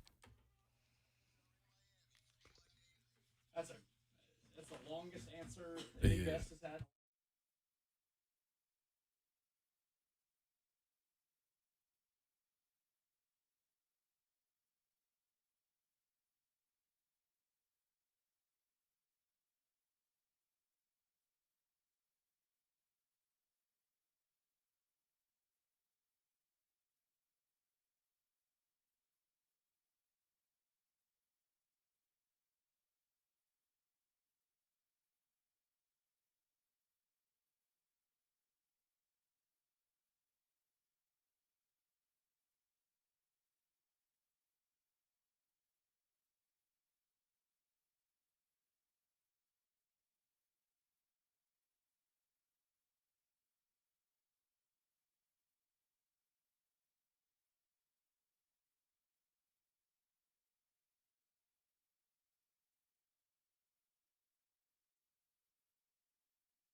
RKW is brewed by 8th and Roast on 104.5 The Zone. If you missed any of our conversation with VolQuest's Brent Hubbs, we'll talk about a little bit from that discussion at 9 o'clock later in the show about where Tennessee turns now with star left tackle Jordan Seaton picking Colorado yesterday. But that is a full conversation you want to go back and listen to on our podcast feed after the show. He was terrific this morning on just the parental perspective on kids being in the transfer portal and being recruited, something that is not talked about enough because it's harder for parents to be parents now because it's harder for recruits to be recruits. So we'll get back into that coming up at 9 o'clock this morning. 615-737-1045 is our number. An angry or maybe motivated Jeffrey Simmons talking in the locker room yesterday, Kaylin, a guy that appears to have not checked out yet on a team that certainly doesn't have a great record and doesn't like its chances, maybe, or at least we don't like their chances going into Monday Night Football, but a guy that has not shut it down and talking to the media yesterday. Yeah, and we just had a conversation about, and we're going to talk about this at 9:22, just guys that need to have a good end to the season. And this is a guy who's been on this team in winning situations. You also have guys on this team that are young that don't know what to expect. They're coming in and it's a losing season, but they have a positive attitude, right? Jeffrey Simmons could easily be like, okay, I'm banged up with 5 games to go. I could throw in the towel and that's it. I'm just going to get healthy for next year. Instead, Jeffrey Simmons' mindset has not changed since he entered that locker room. If anything, it's gotten more like strong as a leader, more like I'm going to do whatever I can to help this team win games, even if it's 1 or 2 more. And I think that's what you saw yesterday, Will and Ramon, is he just spoke about, he didn't even want to come out of the game, but he respected the fact that he needed to listen to the trainer. And, obviously it was not good for him to come back. So I don't think he's done. I posed the question yesterday, maybe he doesn't play the rest of the season. The way that man is determined and he knows he's the leader on this team, I think we'll see him back in about maybe 2 weeks or so. But I was glad he spoke yesterday because we actually assumed that he wouldn't because he was injured. Ramon, how many games did you miss in your career? In my career? Because of injury? About 4 or 5. What is it like watching a game from the sidelines unavailable? It sucks. The fear of missing out always is the first thing. One is the idea that you can be moved around simply because somebody can outperform you. Jeff don't have to worry about that. But it's also the connection that you have with your guys and the expectation of you being there and you're not it takes you to a dark place. It does. That's why Jeff's tone was a little firmer, a little bit stronger, a little bit more direct in his approach to talking about missing this game. Well, there's nothing like it, especially when you're about to be on national TV. And not have a situation where you're losing. You feel like you're the reason that you're losing because you're out of the game. Like it weighs heavy on you. It does. Even as a professional, that feeling never leaves. Like it weighs so heavy on you, man. It's interesting. Jeffrey Simmons talking yesterday says he isn't sure if he'll travel with the team or not to Monday's game. Said he'll talk to Mike Vrabel later this week or this weekend to make that decision. Detailed his injury a little bit. Says he got fallen on. Said they made a good decision to pull me out of the game. Said I was kind of mad, but at the end of the day, they made the best decision for myself and the team. Is it easier to watch a game as an injured player in person or at home? We always travel. I know Coach Vrabel have the injury guidelines where most guys will stay back. I always travel, so I couldn't tell you what it was like sitting home watching on TV. Sure. I just couldn't, but I think it'd probably be worse in the stadium. I remember it was so weird redshirting in college. Freshman year. And 2, redshirting obviously different than being out because of injury. I had the luxury of being both at the same time.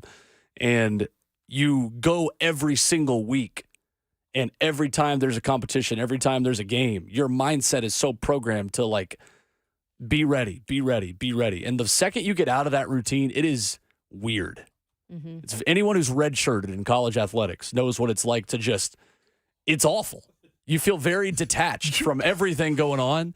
And that is when you do a sport at an elite level from, for some people, elementary school, and then you take yourself out of that routine for the first time, even if it is just for a week in this context, it messes with your brain a little bit.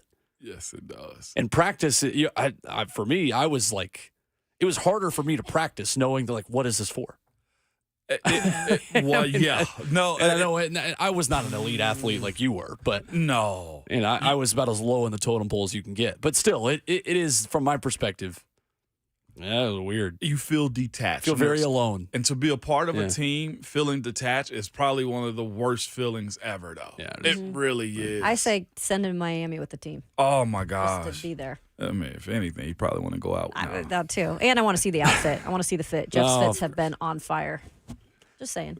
So you've got Jeffrey Simmons' injury update. What about Derrick Henry? He says he's feeling good and gave us more details yesterday talking to the media about exactly what happened with him and what's next as the Titans head to Miami this Monday and going down there this weekend. That's next as Hour 3 begins on RKW.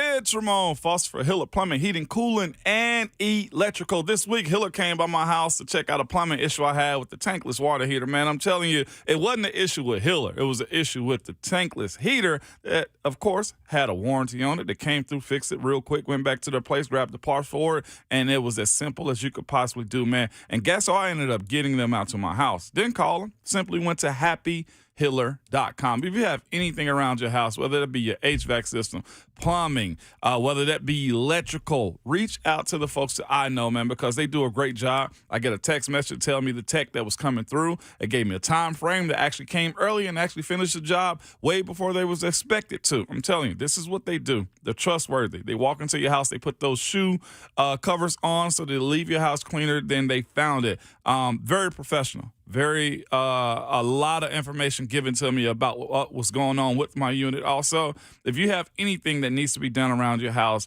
I know everybody have their handyman. Mine is Hiller, okay? Simply visit happyhiller.com and please be sure to tell them that Ramon sent you.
Life is busy. We could all use some extra time in our day, which is exactly why Two Rivers Ford offers mobile service. We'll bring the service to your driveway at no additional charge. Oil changes, brakes, batteries, the certified technicians at Two Rivers will perform basic maintenance on your vehicle wherever you are, so you'll have more time for moments like this.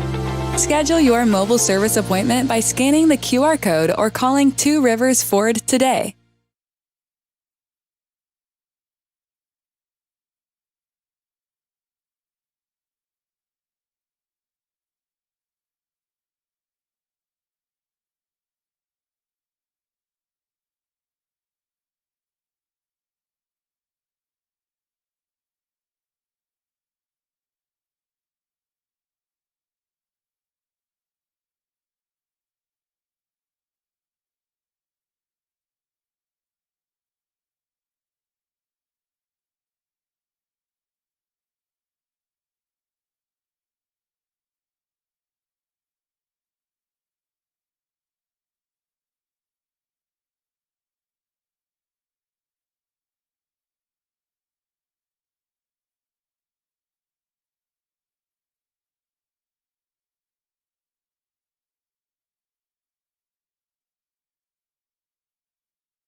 8:01. Good morning from the 104.5 The Zone Studios. I'm Robert Walsh. Thursday Night Football last night was a much better game than anticipated as the Patriots get their third win of the season over the Steelers, 21-18. Bailey Zappi had a strong game, finishing with 240 passing yards, 3 touchdowns, and 1 interception. Mike Tomlin is now 3-10 all-time against Bill Belichick coach teams. To the Titans, who got Miami on Monday with a rather robust injury report, did not practice for the Titans. Cornerback Christian Fulton, Joe Jones, defensive lineman Jeffrey Simmons, punter Ryan Stonehill, and tight end Josh Wiley. And Miami also has a pretty extensive injury list, as left tackle Teron Armstead, linebacker Jerome Baker, safety Javon Holland, guard Robert Hunt, and tight end Durham Smythe all also did not practice. And in college football this weekend, 5-6 Army taking on 5-6 Navy for all the marbles in Foxborough. Game starts at 2 p.m. You can listen to that right here on 104.5 The Zone. Bill Belichick is going to be a guest picker for College Game Day. For all your foundation repair and waterproofing needs, visit USSTN.com. Breaking news at once on your home for the Titans and the Vols. This is 104.5 The Zone.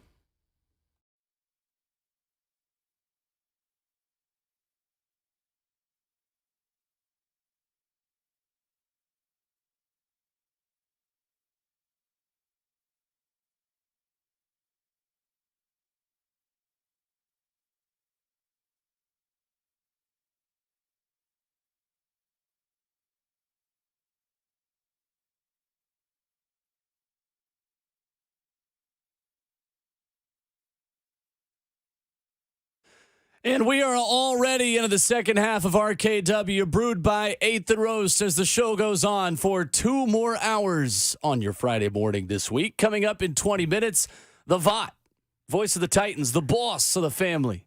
Mike Keith will join us. We'll ask him about Titans Dolphins, what this Miami team can do to continue its trip up the AFC leaderboard to the number 1 seed, where they currently sit right now, how they stack up with the best teams in the NFL. 615-737-1045 is our number as we get to our Titans injury headlines here to begin the 8 o'clock hour.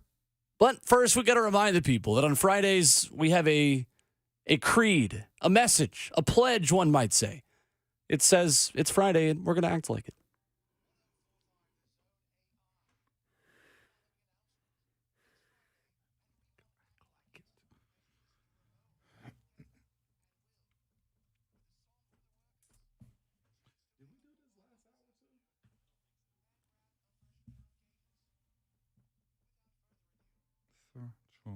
Jones. For the workers. A Friday tradition, baby. Like no other. Like no other, baby. I don't like it when you don't go, yeah, when he does it. Like, I almost feel like You that's took part that of the over, song. Bert. Yeah, Bert, when I was late coming in, I thought you was going to do the Friday, man. Nah, I'll take Twitch, please, but I ain't taking the yeah. That's all you, man. I don't know if I got the bass in my voice. It's like the Rick Ross, It just needs that little extra je ne sais quoi, if you will. It's going to be a beautiful day today, too, man. We're supposed to hit some 60s in the mid-states, some sun. Are we? Yeah, it's actually going to be a nice day today, man. So get out and enjoy. We got to knock out some Christmas shopping today. Me and my boo thing got to do that. Man, both my boys, by the way, got to give it up to them real quick. They both had early morning practices this morning. And they got an opportunity to see Pops wake up this morning and everything. Man, it was just real cool. Like, everybody in the Foster household was out of the house by 5:30 today, okay?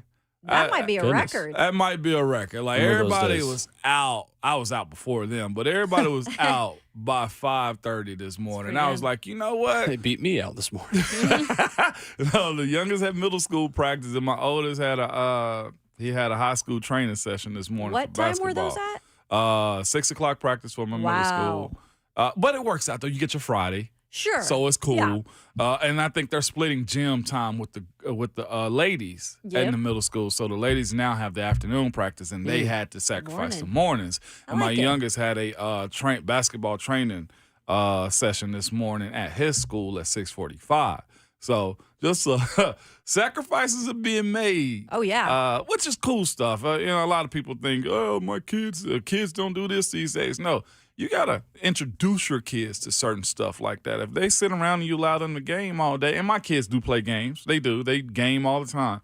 But that was a real cool parent moment this morning. It's like, they can get up in the morning and go to practice. Cool. Do they get up and like make their own breakfast, or they like pour the cereal, they're out the door, or they just a no breakfast? Because I remember I was a cereal kid. If I had to get up, I was just like pouring that cereal in. Yeah. They're both of them probably just pastries in the morning. My wife usually like have something for them. Yeah, and I'm a firm believer in that too. Mm-hmm. I'm with you. I used to be that kid, the cereal milk kid. There's nothing worse than having milk sloshing around your stomach as you're running and stuff. Yeah. Brent mentioned the water belly. Milk belly. Having cereal belly is worse, I think. This time of year, it was so tough having 6 a.m.s because it is so much colder. It's winter for us. For our work commute, I know we are in the minority. It is winter. Dead of winter is here. It's like we are dressing for like 20 degrees coming into work, and then by the time we leave, everyone's in like short sleeve shirts and sweatpants. Yeah. Must be nice. 62 today, 65 tomorrow. Cushy afternoon hosts. Or those easy. mat drills in the wintertime. No, oh my gosh. We used to go in there with the is it JRTC? No, it's the Army. ROTC? That have training at UT also. They have their Army division, I think, at UT. Oh, we'd see them all the time at 6 a.m. practices. Yep. Maniacs. we'd be running like in a big group. Like our whole team would run together every day. So we'd be running next to them. And we'd pass them like we were moving a little bit, but they would be like singing as they're running every single time. Like that's kind of cliche, but they would be chanting things back and forth every single time we'd run past them. Yeah. They were actually running down while I was going to work yesterday, Get and out. they had the big backpacks on, and I was like, who's in the lead? I was like really checking out to see who had distanced themselves in front. They switch a lot too. The follow me runs. Those have been renamed, I think. Are they really? Well, to that. Oh, there was a little bit of an insensitive former name to it, I think. Oh. We had it in high school, though. So it must We did, too. Oh, did you? Oh, yeah. So I did JRTC in high school. Oh, I really? did. Because I didn't want to do shop. I ain't want to do shop. My granddaddy owned a body shop. I don't want to go to shop again, you know? So I did JRTC, propelled off of the high school gym building and everything. Nice. I was so that's ready cool. for that follow me run, though, because I was slimming up at the time, too. So I was running better. Sure. Oh, my gosh. I hated it still. Titans yesterday speaking with the media and giving us a practice injury report. Non-participants including Christian Fulton, Joe Jones, Jeffrey Simmons, of course, Ryan Stonehouse, and Josh Wiley. Derrick Henry was listed as a rest-limited participant, not with a head injury or any kind of concussion protocol. Gave more clarity, Kayla, on exactly what happened in the game, and says trainers saw something they felt like I couldn't return. Said I wanted to go back in. It was hard to watch, but I have to respect their decision. Yeah, and I get it. These guys want to go back in, but they also have a job now in the NFL to monitor that stuff. And if you see anything maybe that could indicate a concussion, they're going to take him out. He never did have one. He was never diagnosed, just to make it clear.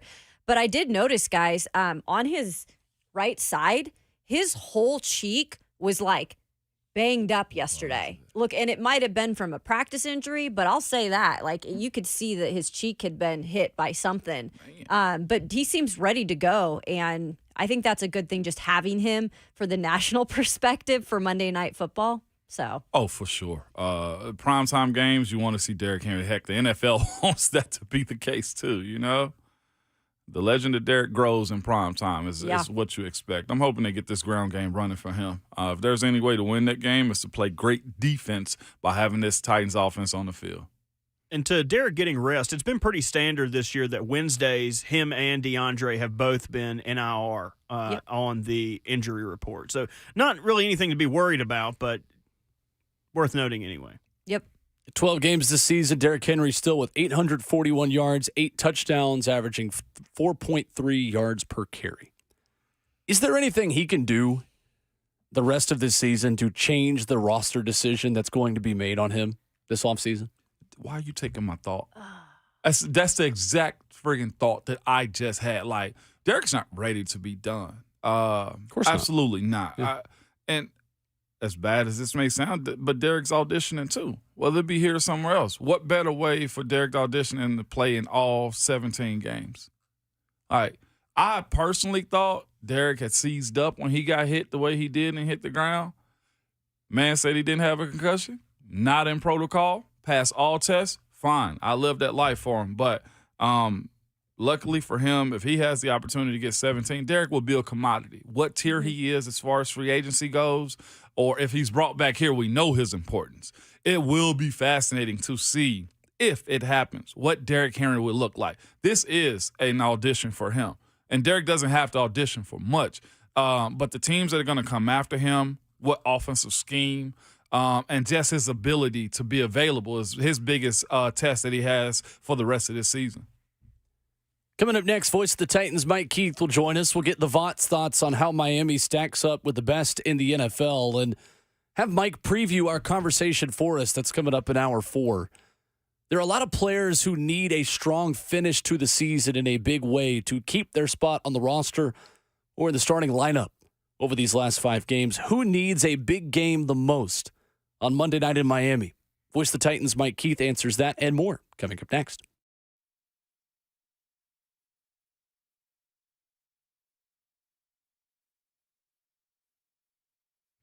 It's Ramon Foster for Genesis Diamonds. And at Genesis Diamonds, they are rolling back prices and finance rates so you can get headliner gifts for your people this Christmas, okay? Maybe it's that pair of diamond earrings or that all-new designer fashion bracelet or that dazzling 2-carat diamond ring. It's all more affordable because at Genesis, they've got special pricing across the board and 0 interest financing for 5 years. 5 years. So you can get that $3,000 diamond pendant and pay just $50 a month, or that $6,000 eternity band for just $100 a month. Everything's included in this amazing holiday offer. All their GIA certified natural diamonds and all lab grown diamonds as well.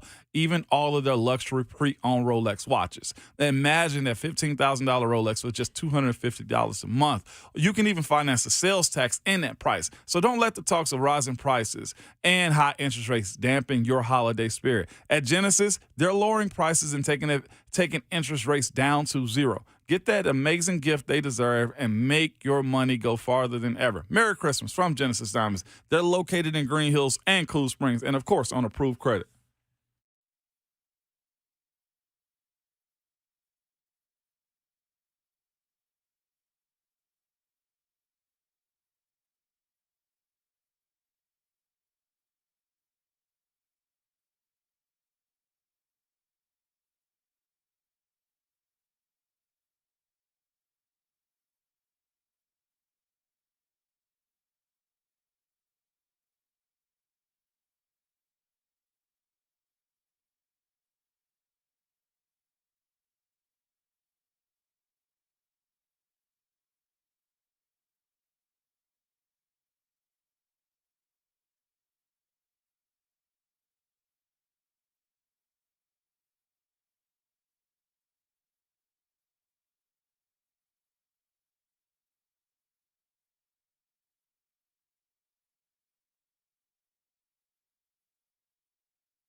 That music means it is time to talk to the Vot on RKW, brewed by 8th and Roast. Ramon Foster, Kayla Anderson, Will Bowling with you. And joining us on the phone lines, as he does every Friday at 8:20, voice of the Titans, Mike Keith. What's going on, Mike? How are you?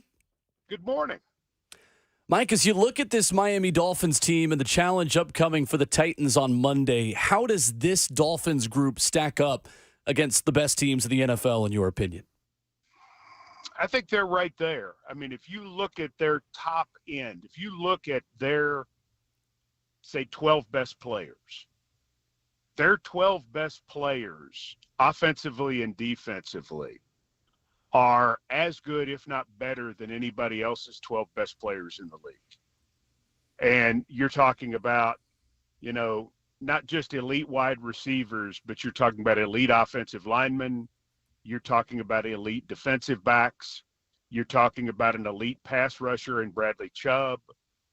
Overall, they have guys that can turn games around. I mean, you see Jalen Ramsey go up in the end zone to make an interception a couple weeks ago, and he hangs in the air for 15 minutes and then seems to go back up again to catch the ball. I mean, the things that they have the ability to do, Will, with some of those players is extraordinary. And with that explosion and with the fact that most games come down to 3 or 4 plays, they have people who can win a game themselves. And that's what makes them so special. It's not just offense. You're talking about they have playmakers everywhere on their football team, and that's what makes them so scary. Mike, we have a big discussion coming up in an hour about 3 players from each of us who most need a big finish to the season in a Titans uniform over these final games. When you think about that and players who have the most to gain over this final stretch of games, who comes to mind for you? Will Levis. Because I think what he does the rest of the way is going to determine it's going to be the start of your offseason strategy. If he continues to answer the questions like he has done so far, then you are in a position that your off-season strategy totally changes. If something happens that makes you feel differently about that, whether that be in his control or out of his control, then you have to look at what you're doing in the off-season in a completely different manner. So that is the most basic answer. It's not the sexiest answer. It's not the one that's the deepest, but that's the one that your off-season is going to turn on the most, is what you feel about him when your season is completed, whenever that is. Mike, thanks for joining us this morning, man. Thank you. That's the response I was looking for, Mike. When you look at the way the season has kind of shaped up, and you use that word control, even but at being on a team that's below 500, you can control your effort, the way you play. What do you say about a guy that's 33 years old playing defensive line that's got 9 sacks on the season, man? And that's the Nico Autry. What about his control and his play, man? I love Danico Autry. I just love him so much. There was talk, and I'm sure people called wanting to trade for him. You should.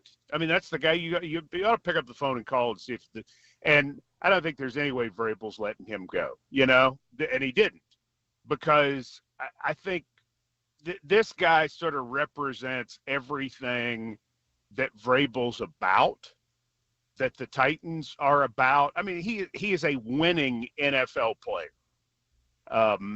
You talk about the top 12s on different rosters, how good the top 12 is and who are your top 12. I mean, this is a player who has every bit of that in every way, and his know-how, I think, is one of the most interesting parts of his game, Ramon. He understands what you need to do. He had the sack the other day, but if you go back to the play at the end of regulation where he nearly intercepted the pass, Watch what he does to Quentin Nelson before he gets to the quarterback. Watch what he does. Go back and find it. Watch what he does to Quentin Nelson at 33 years old. I don't know what his future is. I don't know what he wants to come back. I don't know what his x-rays and his physical will show. I don't even know if he wants to keep playing. I have no idea. But I know this. I love watching him play football. It is a joy to watch Danico Autry play football. And if he wants to play some more football and the Titans feel like it's something that they can afford, and I mean, you do have to take the physical part of it into consideration, because we've seen what happens when you put a bunch of money in certain players and then they don't play, and you have to make that bet. That's a hard thing to do. But the reality is, I mean, he continues to just do special things. He does. I'm going to see if I can get that answer from him for you, Mike. I'll let you know off the side, okay? Thank you. I appreciate it. I would like to know. Yeah, we'll at least. We've had some conversation, small talk, but we might have an off-season conversation. But that's neither here nor there.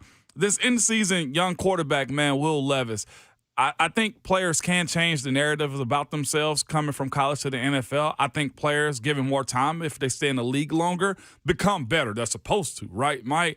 But Will Levis, early in his career, after last week's game, took the blunt of the loss upon himself. All the blame is on me. That was my worst game. Very commendable, but it's also a step in the right direction where ownership is taken on wins and losses. And he laid on the sword for that one last week. How do you view that, Mike, for a young guy that's truthfully auditioning to be still this team's franchise quarterback? I think there's just so much to like about this guy.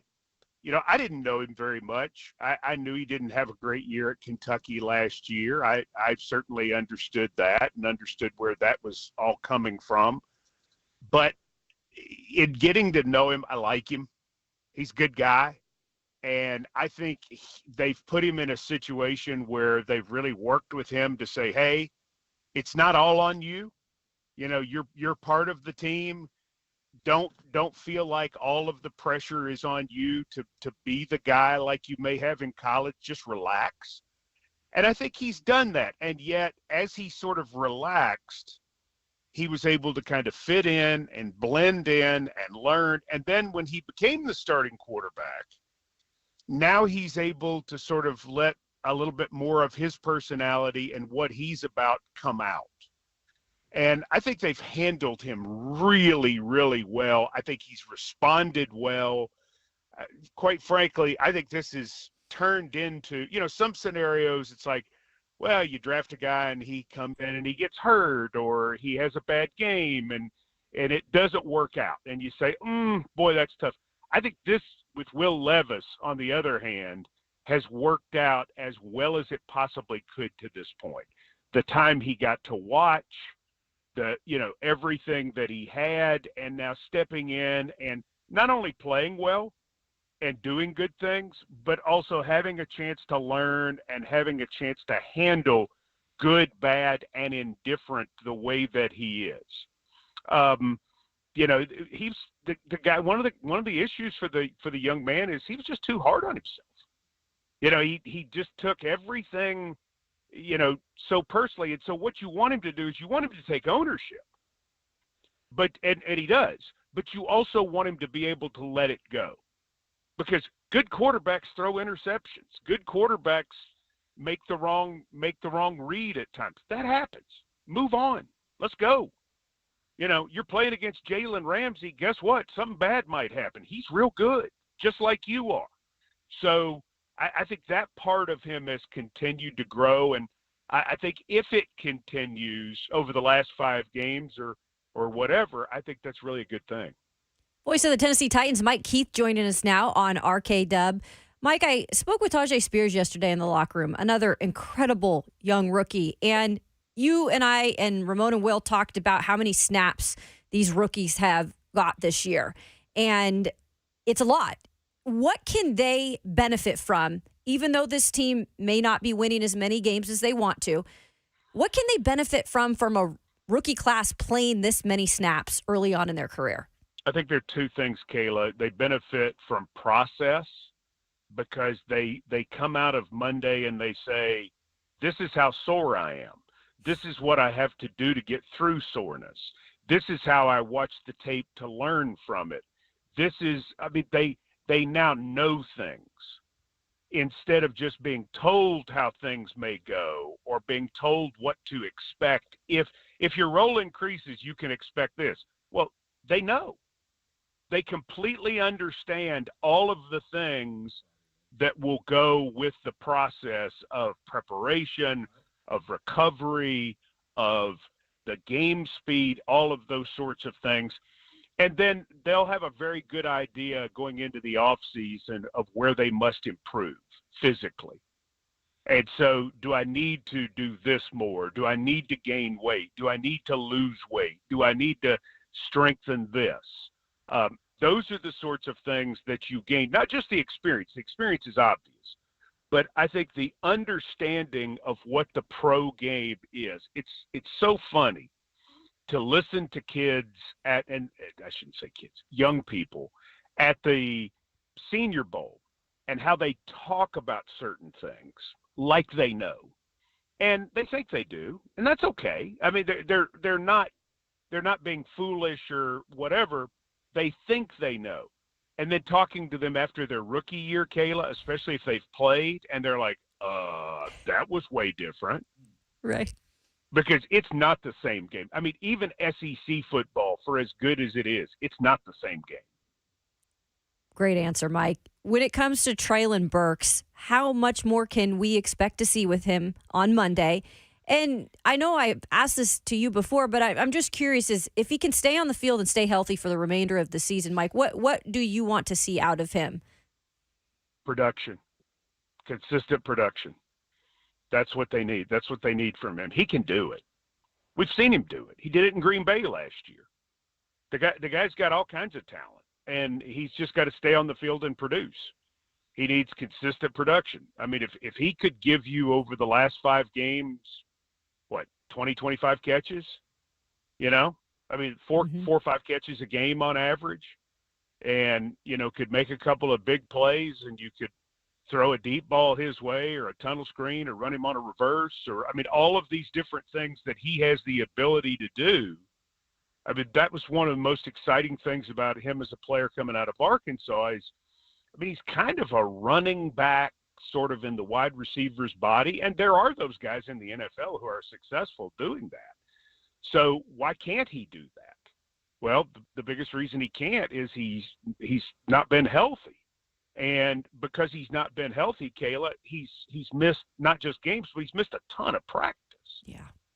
And so he's not, he missed a ton of training camp this year, and then he comes back and he gets hurt, and then he comes back and he gets knocked out in Pittsburgh. And he missed a month. So what he needs to do over the next 5 weeks is stay there, practice, and have consistent production in the ball games. That's what you need to know about him going into the offseason, is what role he has the ability to play. And the big thing for him is just being out there. Voice the Titans, Mike Keith with us. Mike, when you look at this secondary, it's similar to the way the offensive line this time last year was a group where you knew that you might have 75%, 80% turnover among starters from 2022 to 2023. And in a secondary where you've got a lot of expiring contracts and a lot of options moving forward to next season, there's a guy in Roger McCreary who continues to take ownership, continues to speak up for that group in the locker room whenever players are made available to media. How pivotal is this stretch run for a guy like him, a guy that has shown some promise when healthy this season? Will, I don't worry about Roger McCreary at all, ever. He's going to show up and play. And that's the whole thing with Roger. He just, they say play outside, he plays outside. They say play inside, he plays inside. They say tackle against the run, that's what he does.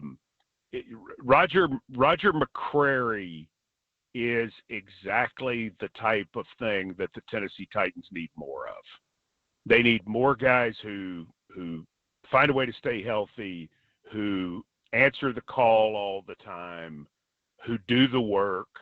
And I think, Roger may not have enough straight line speed to play outside on a regular basis, but this really doesn't matter. If they ask him to do it, he's going to do it. He's going to battle. He'll get beat sometimes. He'll come back. He'll come right back. I think he stands for a lot of the things that this team needs more of to get back on the winning track. It's really hard not to be a Roger McCreary fan. If you look at the issues that the Titans face right now, a player like Roger McCreary is absolutely not part of the issue. And when they drafted him, that's what you felt like he would be, and that's certainly been what he's been over the last 2 years. He's a really good, solid football player. He's not going to be the answer at every position in the secondary. They're going to have to address that. But at the same time, is he part of a winning formula? In my opinion, yes. Mike, when you look at the position and where the Titans are right now, everybody's pretty much auditioning, but specifically at middle linebacker too, considering Monty Rice got cut earlier this week. That's one of those priority spots that you'd guess going into the draft next year if you're able to, get more capital and it's the right guy to get at that position, middle linebacker? I think linebackers are an interesting sort of mix in all this because inside linebackers are really similar to running backs right now. They are terribly devalued because they just don't – there's so many of them and they don't play as much, because there are many formations where the Titans just have one linebacker in the game. And so you're looking for playmakers at that spot. Look at what Zaire Franklin has become for Indianapolis. That's why Darius Leonard's in Philadelphia now, because Darius Leonard was the guy who forced fumbles, who rushed the passer. Well, then he had an injury and he's not quite been the same player. And now Zaire Franklin's just blowing up things left and right. You're looking for somebody not just to make tackles, but to blow things up. That's where you're looking for difference makers. And you want to see more of that from that spot. Intercept passes, tip passes, whatever. So you're not just looking for, the basic guy who, quote unquote, gets them lined up and does all the right things. You're looking for that to be a position on defense where you have a difference maker. That's a spot where it can happen. And that's what is separating, some of the mix coming out. I mean, the Colts made a brilliant draft pick in Darius Leonard, getting him in the second round. Some will say they made a mistake paying him, but they got off the Darius Leonard train because now they're on the Zaire Franklin train. And I think you're always looking for that next guy who can be a sort of blow it up guy in there and can make game-changing plays. He is the voice of the Titans, Mike Keith, with us here Fridays on RKW. Mike, safe trip down to Miami and enjoy a trip that will be much shorter than 7 hours in that broadcast booth as well. I'm knocking on wood. Yeah, right? You say that, but if it downpours, can I come up and join you, Mike? Do I have to stay down there? You'll want to go underneath. That's where they have the food. Right? Smart. Because that's what happened to us when it went down before, is there was no food in the area where we were. And Dave McGinnis went somewhere and came back with a pizza. Of course he did. I don't know where he got it. I don't know who he took it from. I don't know if he paid for it or not.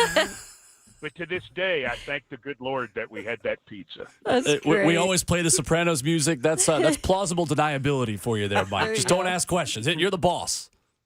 That's the idea, yes. Mike, thank you Thanks, as always. Mike. See you guys. All right, there's Voice of the Titans, Mike Keith, with us.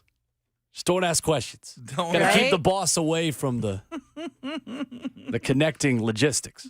You're just in waste management. Great. No face, no case, Will. I don't know where it came from. It don't matter. It don't matter. 615-737-1045. We'll reset the headlines around the league. Take a look at other games we've not yet gotten to going on this weekend. And my favorite rivalry that's played tomorrow that you can hear right here on The Zone. That's next.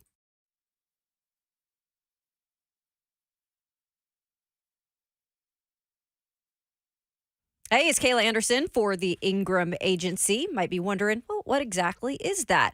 Legacy that actually began back in 2010, and they have spent over a decade ensuring that our neighbors can truly rest easy. As one of the largest agencies in the region when it comes to insurance, they have built their reputation on a foundation of knowledge, commitment, and they are really doing it for all of you out there. So if you're thinking about getting insurance, maybe just switching your insurance, this is the company to work with, the Ingram Agency. Now is that time to make sure you're covered and cost effective in 2024. Rest assured, the Ingram Agency has the solutions for you.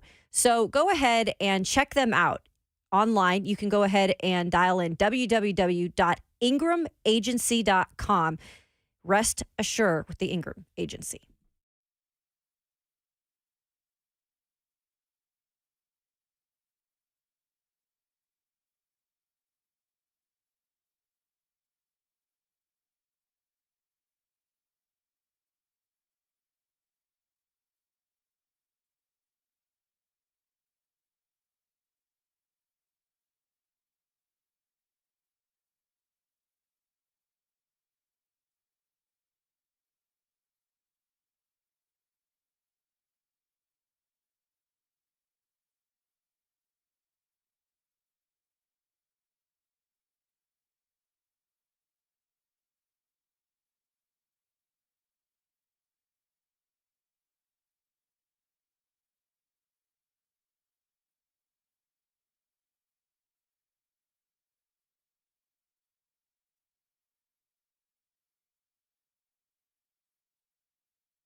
RKW is brewed by 8th and Roast right here on 104.5 The Zone. And coming up in 15 minutes, we take a look at the surprising headline in the Tennessee Vols world yesterday as a guy picks a team outside of his top 5 on the day that he commits. Did it on FS1 with the gold shades and everything. We'll dive into what Brent Hubbs had to say of VolQuest.com about why Jordan Seaton ended up with Colorado and not Tennessee. 615-737-1045 is our number. Guys, tomorrow, Army-Navy is always appointment television for me. I'm going to be in Knoxville for Tennessee, Illinois on the hardwood. Looking forward to that tomorrow. But there will be a phone or a tablet. I might be an iPad kid in the front seat riding with my dad to watch the Army-Navy game tomorrow. Big time. Savage them up there with 3HL. That's right. Up there also. He just told me they did the press conferences and everything. So it's real cool vibes. I want to go up there. When I go, I want to go either with them or with my former teammate Alejandro. Oh, He bragged about that game all the time. Don't they play it in Philly? Is it still there? No, it rotates now. It's rotates at now. Foxborough. Yeah, it's in Boston this year. Boston? Yeah. Wow. Boston. I did not even realize that. The crowd, the tradition, the optics of it, and just the game is played hard. Oh, It's played hard, and I absolutely love that. It's a great tradition. And I love that 3HL is able to go up there and kind of give us that perspective every year. And I think it's just one of those things that it's one of the most unique environments. Until you go there and experience it for yourself, you probably can't really talk about how special it is. But I think it's such a cool thing. It would be on a bucket list of mine for sure. I mean, just watching it, it seems like such a cool environment. And you know how much it means for those two teams specifically with pride on the line. Oh, yeah. Who do y'all cheer for in that game? Army. I don't mind either. Probably Navy. Bert, what'd you say? I cheer for America. Okay. I cheer for everybody to get scores. I cheer for touchdowns. I cheer for blocked punts. I cheer for whoever wins is good, as long as it's not a tie. look at Bird America. That is the correct answer. If we're being real about it, Yep. That is the correct answer. But it's also fascinating to watch these two groups go at it. Al always told me how that week goes. It's like if Army's good or if Navy's good, you also have to look at times of war too, like who's actually been deployed and stuff like that. It's so intricate. The history of it is phenomenal, and I'm glad they do it in the Northeast too. I will say that just on the basis of the weather actually meaning something. I've also heard Football weather. It's football weather. I've also heard Army has one of the most beautiful campuses. Oh, it's gorgeous. All of football, all of college. Uh-huh. They have they have a river that goes by it, like it sits on like a cliff. Like it is. Oh, wow. He's told me it's by far, and I was like, Al, shut up. You just saying this because you went to Army. He's like, bro, It's gorgeous. it's gorgeous. It comes up from like Maryland or whatever, if I'm not mistaken. Yeah, West Point is. I had a buddy that ran cross country there, which talk about. That's a lot of miles and a lot of training, and I have such respect for the athletes at those schools because West Point is maybe the best academic institution in America. It's up there. Yeah. And the amount of work physically, mentally, emotionally, and everything, just have a tremendous amount of respect for those guys. I love this game every year. I always like Navy a little bit more. Where I went to high school, we had a lot of guys. We were kind of a pipeline for Navy football. And so I had classmates and a lot of fellow alumni here from the local area who played there. And heck, it seems like Navy's had like 3 or 4 different quarterbacks from Middle Tennessee Yeah. start for them. Yeah. Even just in the last 10 years, there have been a couple, specifically from Clarksville. So fun game. It will be fun. Fun to watch the pageantry. It seems like Army-Navy, to me, I think I love it more now because it's one of the things in college football that hasn't been ruined. Mm-hmm. And ruined is a relative term, right? Because the sport now has a better way to crown a national champion. It's better than when it was only 2 teams at a postseason, or even way back when there was no national championship game, right? Like these are all good things that have happened for the sport, but there are side effects of NIL. There are side effects of transfer portal that are less than ideal for the sport and for the sanctity of what the tradition of college football was. This game is still pretty much untouched. Yeah. And at least the feeling around it and the fact that it's the core of college football in the United States is Army against Navy. and what college football used to be in every rivalry. Cousin Brian, real quick. Malcolm Perry, from Clarksville, one of those. Yeah, that's one of the guys mentioning there. You think Air Force ever feels left out? Well, like, we got to still have their own trophy they battle for too. Yeah, but it's like they should have a round robin tournament. If we're being honest, like none of these guys are ever going to make the playoffs. Just have a round robin where everybody plays everybody. Yeah. Get Space Force a team. I love the Space Force. Yeah. And by the way, speaking of Space Force and Air Force too, I finished Oppenheimer yesterday. Finally. Oh, you did? I did. Wait, did it take you like 3 days Were to do you it? listening on an audio? Stay tuned book? next week. He'll watch Barbie. It took me 2 Wow. days. There was some stuff in there that wasn't kid friendly in a moment Sure. or two, so I had to cut it off. I watched it over 2 days, and I did a bad disservice. I should have watched it upstairs where my projector is at and my surround sound because the boom wasn't there. Oh, you needed that. I watched it downstairs. I'm gonna go home at Okay, some you're gonna point redo today, it. and I'm gonna redo it. Okay. I'm going only to that Here we moment. go. Keenan Reynolds, the kind of original former Good Pasture quarterback, obviously, who was at Navy, kind of started the trend there on those same notes. Oppenheimer, great. There's the Oak Ridge, Tennessee shout out. It was. It's where my grandfather worked. Crazy. Mm-hmm. He was he efforting that too? Mm-hmm. A little bit. We don't really know, I think, a lot of specifics, but Say yeah. Let the I don't ruin a I good know. story by telling the truth. I know. Hey, what are you doing? 615-737-1045. Your phone calls on the other side. A reset of the headlines and why Jordan Seaton picked Colorado over Tennessee and where Tennessee goes next, according to VolQuest Brent Hubbs. That's next as Hour 4 begins on RKW.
9 o'clock. Good morning from the 104.5 The Zone Studios. I'm Robert Walsh. Thursday night football last night, much better game than we anticipated as the Patriots get their third win of the season over the Steelers, 21-18. Bailey Zappi with a strong game, finishing with 240 passing yards, 3 touchdowns, and 1 interception. Mike Tomlin is now 3-10 all-time against a Bill Belichick coach team. To the Titans injury report, where Christian Fulton, Joe Jones, Jeffrey Simmons, Ryan Stonehouse, and Josh Wiley all did not practice. And Miami also has a pretty extensive list, where Teron Armstead, Jerome Baker, Javon Holland, Robert Hunt, and Durham Smythe did not practice for the Dolphins. And in college football this weekend, Army and Navy, 2 o'clock tomorrow for the kickoff.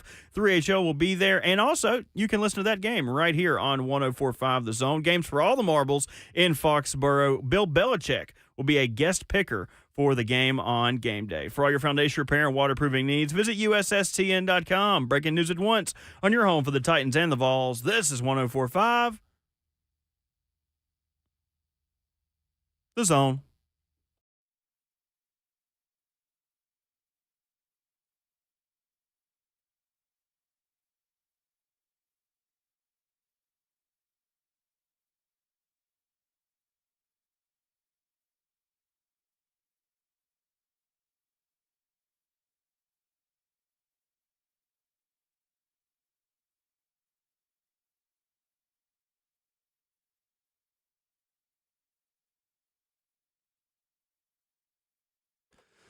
The show goes on for 60 more minutes on this beautiful Friday morning in Nashville, Tennessee.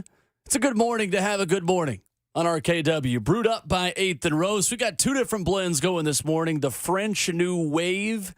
Then you got the fruit notes of the Concepcion Buena Vista. Muy bien this morning to begin our morning with you. 615-737-1045 is our number. Streaming live on 1045 The Zone TV.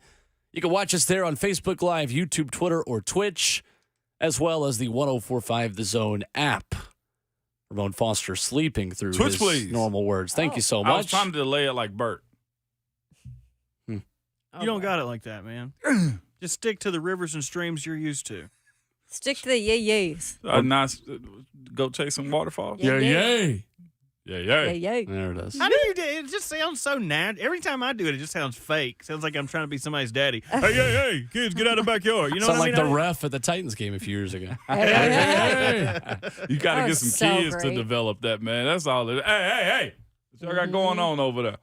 Or a That's dog. a Yeah. great drop right there. I Or love the that dog. one. Hey. Yeah, I had to here. get on the Zeus the other day, man.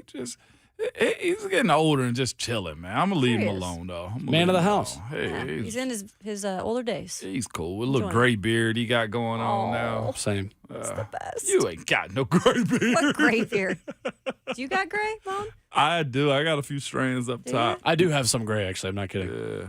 I was actually funny. grabbing my head, like, where are my headphones at? They're already in my ear. I'm so used to having the over ear Yeah. ones. Yeah.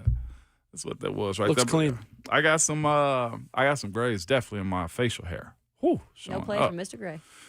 You know what? I actually like it. I don't think I'm gonna dye Have it you heard that at all. commercial, though? Yeah, I have heard Yeah. that. I'm not gonna dye it at all. A lot of guys do that. Do they? I think it looks distinctive. Yeah. That's what I'm saying. Distinguished gentleman. Salt and pepper. Now So that I've distinguished. Now that I've mentioned this live on the air, I'm sure it will change. But Buck has some silvers on the side of his hair that I like. Because every time I see him, I'm like, dang, man, you look like a very educated, distinguished gentleman over there. But now that I've said it publicly, he will probably cut those off or You dye. better not How much dye do you his love, hair. Bert, that you caused probably some of those gray hairs in Buck? I take great pride in that. Yeah, you should. It doesn't take much to stress him out, though. True. It's a low bar. I don't know if it's real stress or just like temporary stress. Drama. You know, it's drama. Showmanship. My man. My favorite thing to do to Dramatics. him is when we do prime time, I'll join the stream, but then I'll just move my mouth as if I'm talking. He's like, I can't hear you. What's no. wrong with something's wrong with my headphones. Something's wrong with your microphone. I'm like, oh, can you hear me now? And then I'll just like keep reverting Start in and out talking. of my microphone not That's working. awesome. Do you still scare him? I haven't scared. You know what? I might have to About scare him time. today. Ghost of Christmas now. You know, just scare his ass. Ghost of Christmas now.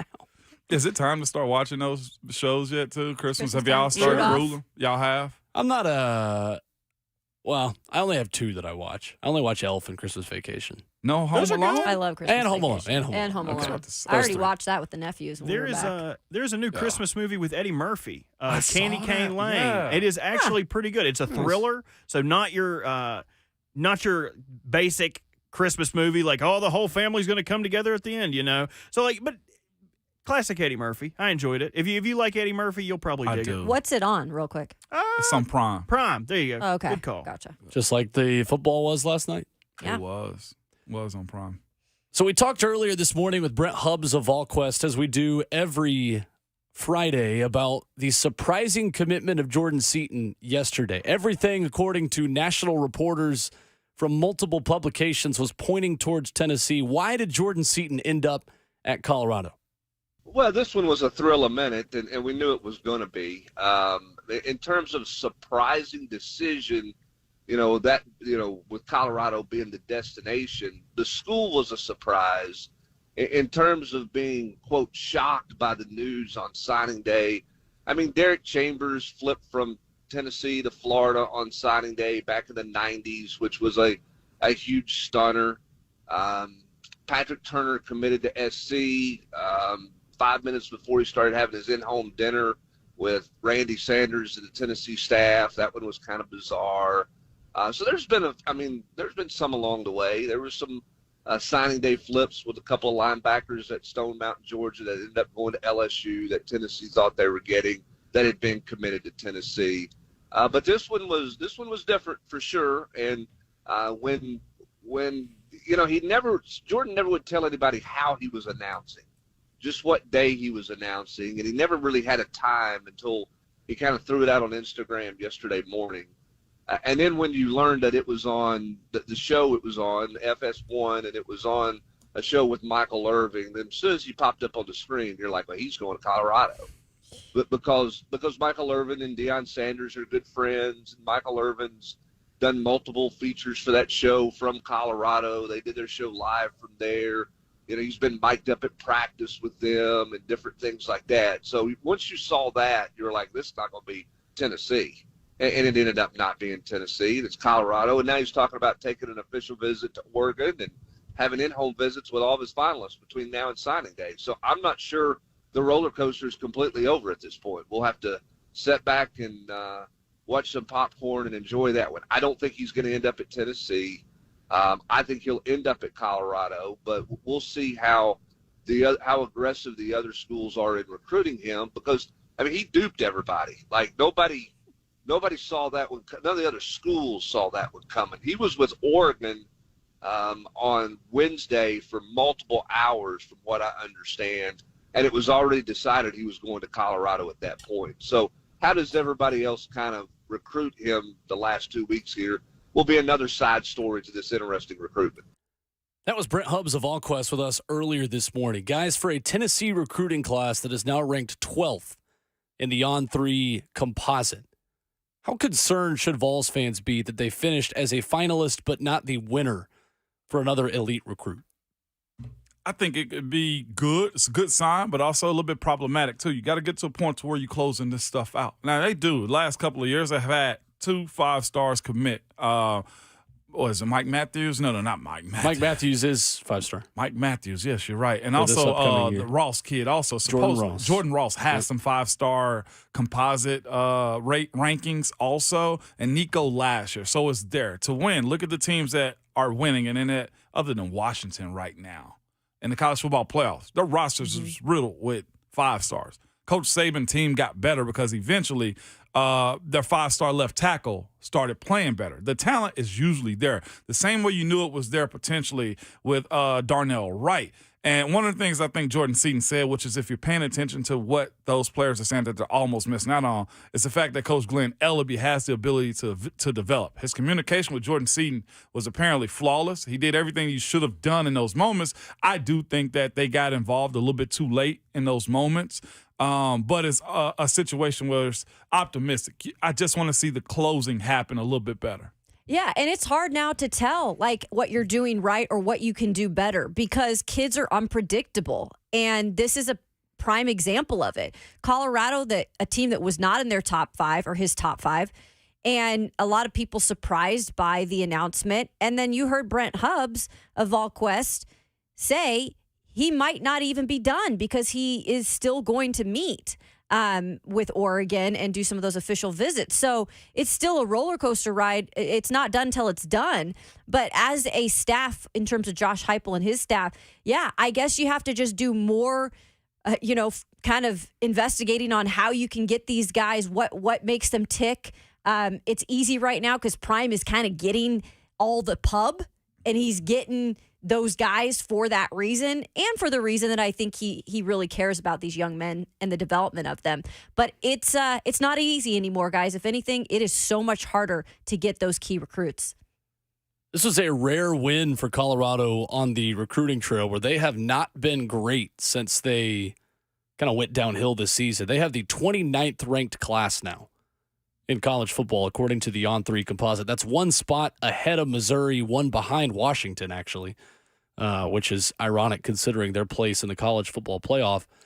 When you look at the 247 Sports talent rankings of team talent in 2023, and all the players on your roster all averaged out amongst all of their recruiting rankings coming out of high school, and that includes transfers, really the only team that has overperformed based on their expectations is Washington.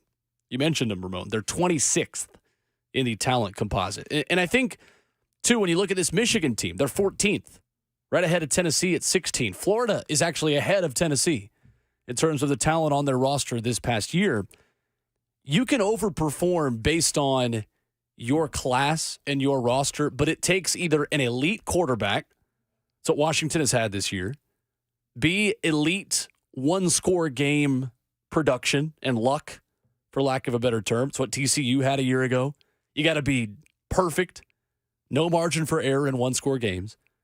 Or you just need to have one unit on the field that you have recruited at an elite level, that group can lead you to, let's say, like Michigan and their offensive line and running backs, running the ball against anyone. You have to be able to recruit to some kind of strength where you, on your day, can beat anyone on the other side of the field at what you do best. Tennessee was that way with Hendon Hooker. Tennessee could throw on anyone in the country. Couldn't as much against Georgia, but again, Georgia could stop anyone from throwing on them. So at that point, you have to hang your hat on something. You have to build to a very specific identity. I think Tennessee is built next season with the amount of offensive linemen it has returning back on its roster who started this year to not feel the weight of this miss as much in 2024. But 2025, that is when Tennessee is going to really want Jordan Seaton. Because I'm not sure Jordan Seaton was a day one starter for Tennessee this upcoming year anyway. He's 100% a year two starter in 2025. His situation, too, is very interesting, very business-minded. He's still checking every box of every school that has his finalists. I will say here right now, not even a hot take, it's just something that I'm projecting. Colorado ain't his last stop. You don't meet with everybody else to stay in good faith if you think Colorado's your last stop. That's fair. 615-737-1045, the number. A question we posed on Twitter about 20 minutes ago that we will answer ourselves coming up next. We asked Mike Keith this as well. Which Titans player needs a good finish to the season the most? Mike Keith says it's Will Levis. What do you think? Which Titans player needs a strong last 5 games in the biggest way? Our thoughts on that as well next.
Continuing on to the fourth and final hour of the show, hour 20 of the week. RKW is brewed by 8th and Roast right here on 104.5 The Zone. The question we asked of the people is, which Titans player needs a good end of the season the most? We're going to give you 3, each of us, in our Twitter poll at Ramon Kayla Will, where you can go vote yourself. Lots of votes already, with 15 minutes left to vote in that. And Traylon Burks is the leader in the clubhouse so far, with 60% of the vote. We ask you, Will Levis, Traylon Burks, Chigakonkwo, or other? And we even have one submission, actually 2 submissions for all of them. Okay, thank you. We did not give a D, all of the above answer. So We did not. Absolutely it's not. cheating. 615-737-1045 in the F&M Bank chat of 1045 The Zone TV. You can comment there as well. Let's start with our 3. Kayla, we'll start with you on the third player. We'll go third most important to most important in terms of players that need a good end of the season the most. Yeah, I'm actually going to go with a free agent. And I know that sounds kind of weird, free agent signing this year, because a lot of them on one-year deals. And I'm going to go with Sean Murphy-Bunting for the fact that that DB room is just, it's just not deep. And the cornerback position specifically is unknown at this point moving forward. And I think we've all come to a conclusion that, yes, you have to draft a cornerback this year, or you'd like to see them draft one. But with little to no word on if Caleb Farley will ever return to this team, and my personal opinion is I don't know if he does, you really have to say, we have to fix this, but we can't go all in at the cornerback position because there's so many other positions now that we need help at. So you look at Sean Murphy-Bunting and his body of work this year, it's been up and down, yes. And he was hurt and he had the hand thing and he came back, and a lot of people were not happy with what happened at the end of the game. But I think for the most part, he's done some good things. He is a leader in that locker room. And I think moving into next year with so many people leaving, you have to have something and some parts come back. I think it's important for him to end the season, to finish these 5 games on the field, maybe making a couple big plays. He's got 1 interception on the season, doing what he needs to do, not making mistakes, penalties in bad situations like we saw last week. I think it's important for him to have a solid stretch of football here to end the year. So maybe they sign him back, or maybe he comes back, at least so you have that one guy, you can say, hey, he's a veteran in there. And then we can maybe draft a guy. You got Roger McCreary, so on and so forth. Because I do not believe Christian Fulton is returning. Ramon? I actually wrote them down, too, just so I wouldn't forget, because it is a bunch of people that need to have good ones.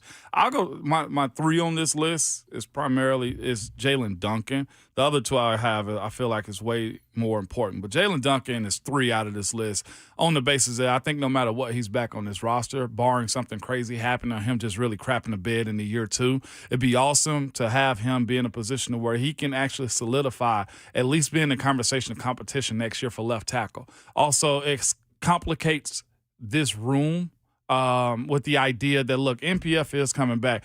Jalen Duncan is coming back. And I would also suggest that with it being a deep group at tackle, that they still go get one.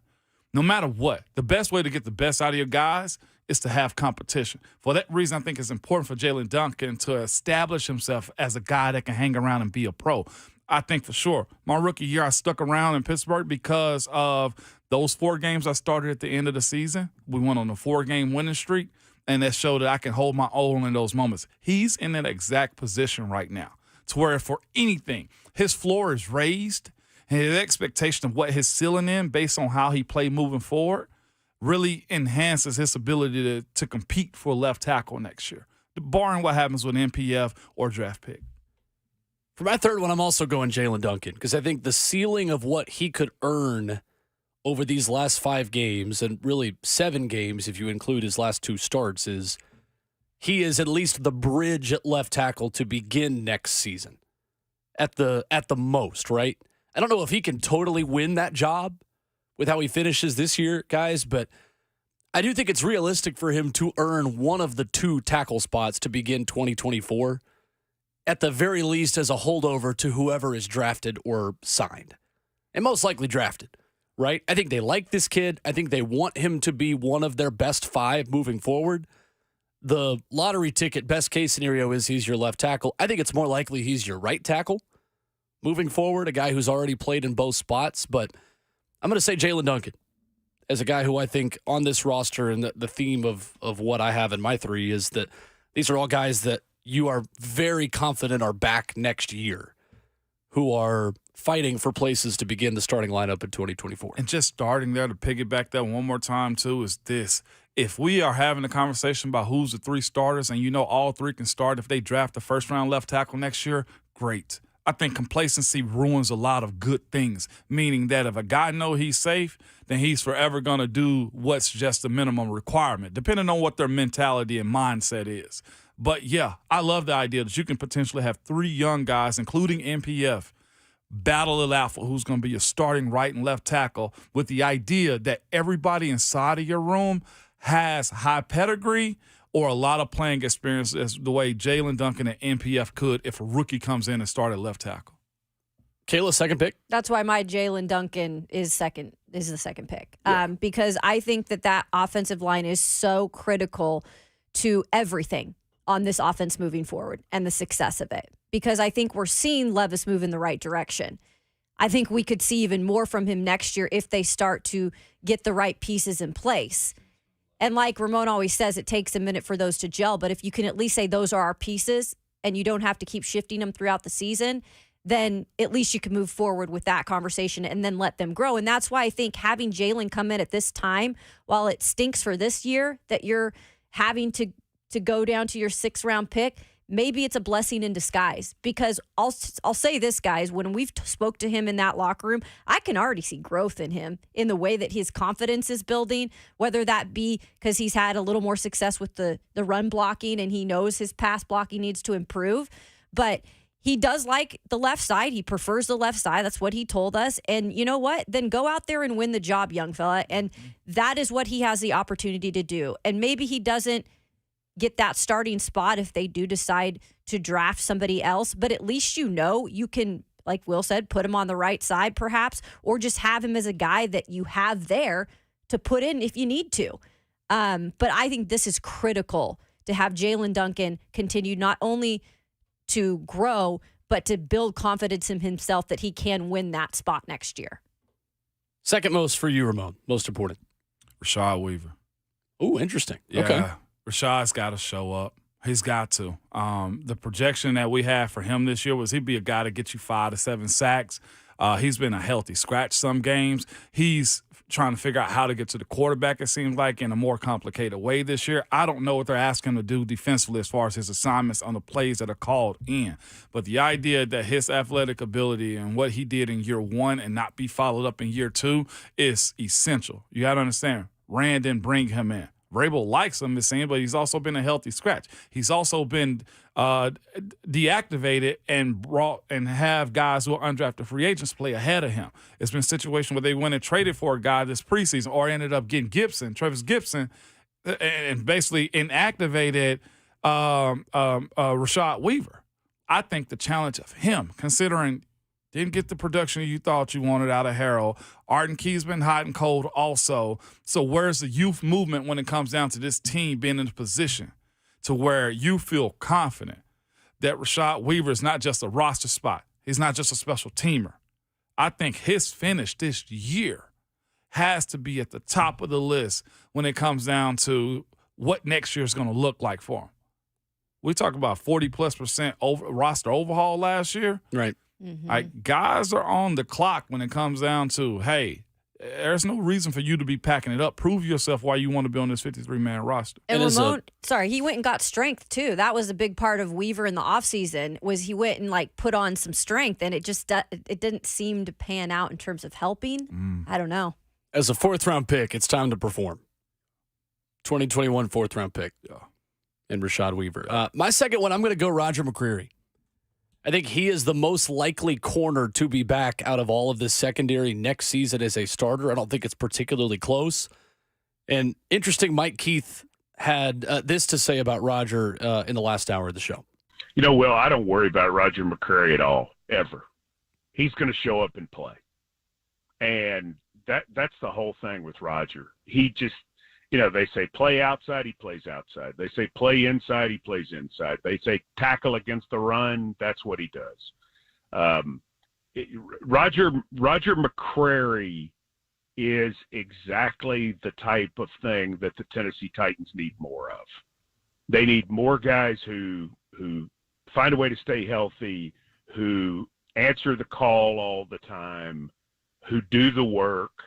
And I think, Roger may not have enough straight line speed to play outside on a regular basis, but this really doesn't matter. If they ask him to do it, he's going to do it. He's going to battle. He'll get beat sometimes. He'll come back. He'll come right back. I think he stands for a lot of the things that this team needs more of to get back on the winning track. It's really hard not to be a Roger McCrary fan. If you look at the issues that the Titans face right now, a player like Roger McCrary is absolutely not part of the issue. And when they drafted him, that's what you felt like he would be, and that's certainly been what he's been over the last 2 years. He's a really good, solid football player. He's not going to be the answer at every position in the secondary. They're going to have to address that. But at the same time, is he part of a winning formula? In my opinion, yes. That was voice of the Titans, Mike Keith, about an hour ago. I think it's a good answer. I think it's fair. I'm not worried about Roger McCrary, but if he's the only corner currently on the roster who's back next year, I need him to take ownership of his spot within the equation. And I think there's a very real scenario that he's the only cornerback that's currently starting right now. Number one, most important player for the final 5 games, Kayla? No surprises, Traylon Burks for me.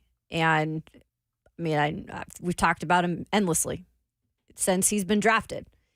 And unfortunately, it's never been in terms of maybe positive consistently. And there's been points where we've seen what he can be, but I've stressed this so many times, like you're never going to be able to build off of your play momentum if you're never on the field. And I think that's the biggest thing for him that I want to see is being able to find that growth just being on the field the last 5 games. Not only his growth, but that chemistry with who will be his future quarterback, it seems to be, in Will Levis. So you want to start now, and if he can stay healthy and continue to, get the snaps up in terms of games, which I would assume on Monday would be more than what we saw last weekend, I think that's important for him. And I think it's important for his confidence because he did seem a little bit rattled in the locker room the other day when people were coming at him with the question of, how do you stay healthy? How do you build on your play when you're not able to? I mean, it's not an easy question. Injury is injury, but it's a fair question. So I think for his confidence alone, guys, and taking that momentum into next season, I think that's why I put him as my number 1 guy. Ramon? Man in the middle. Aaron Brewer. Really? Man in the middle. That surprises me. Aaron Brewer. Why him? He's had some bad spots this year. The snaps, the pushing back, the way he's game planned upon, and everybody's game planned upon in a certain sense. But also I think with the with them upgrading this offensive line, I feel like over the next couple of years, him proving that he can hold his arm more often than not has to be it. Again, I love the idea that, he can be the guy to help Levis out as far as being his center for the time to come. But when you look at his deficiencies that he's shown in tape over the last few games, when you had teams that pushed the middle so quick against him, watching DeForest Buckner get to him as quick as he did at times, watching other defensive just game plan to move the middle of the pocket for a rookie quarterback, for a young quarterback in year 2 and 3, shoring up that spot. If you're asking me, is it an upgradable spot? I'm going to tell you yes. I'm going to tell you that there are some guys that you can get in the 2nd, 3rd round of the draft this year that may be an upgrade. Can they supplant his experience? Absolutely not. But if you're going to reset this thing, I'm looking at the man in the middle. Like watching the Jags go at him, watching what happened in Carolina. Like there was some moments where his exposure was high. And if we trust that Bronco's had a decent year, probably been the most steady, and Peter's going to be the guy moving forward, I suggest you look at that spot too. That's an off-season question. We'll talk about that when we get to that point. Can I ask you something real quick about the center position? If any position you can sign in the offseason, is that an easier one to find in terms of free agency?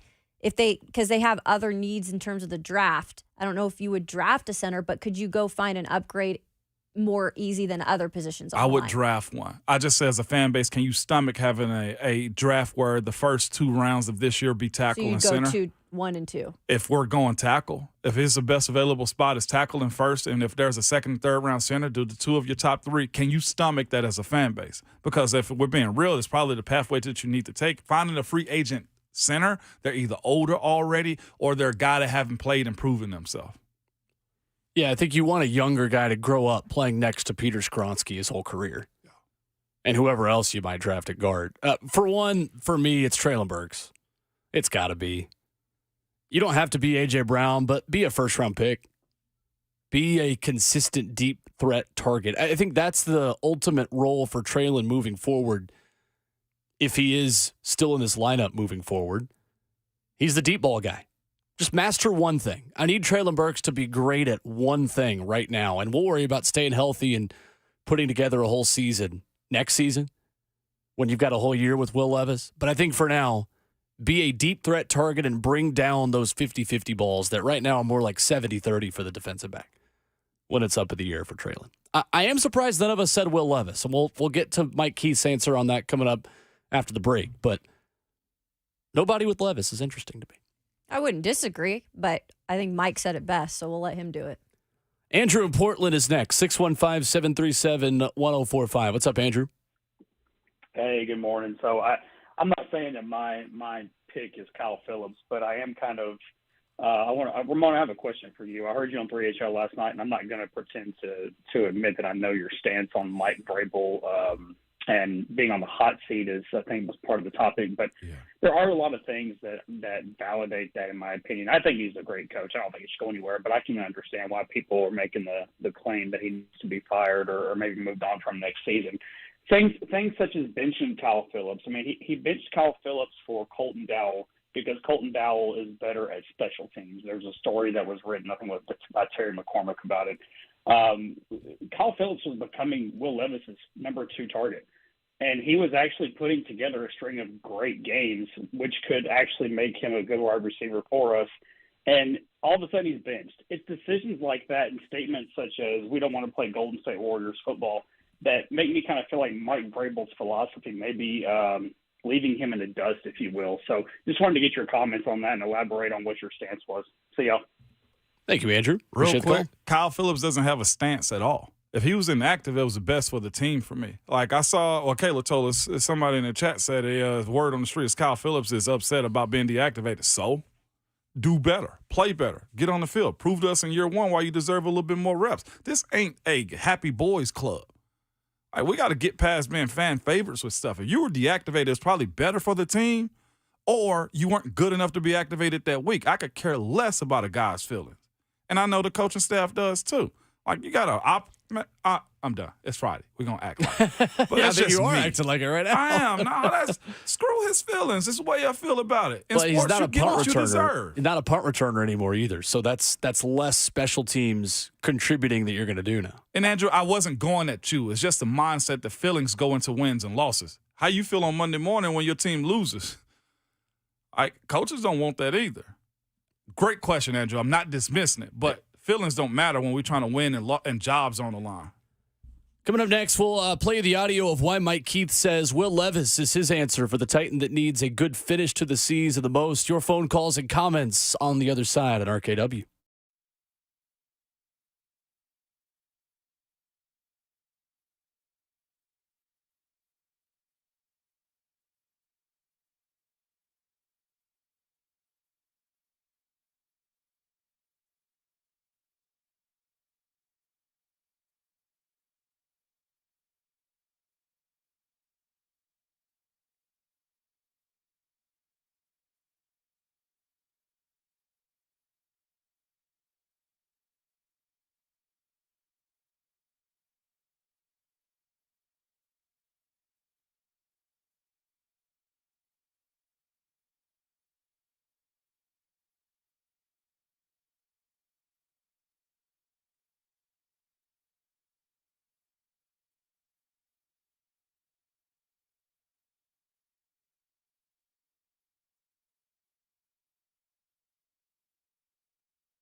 Wrapping up the show at RKW, brewed by 8th Roast.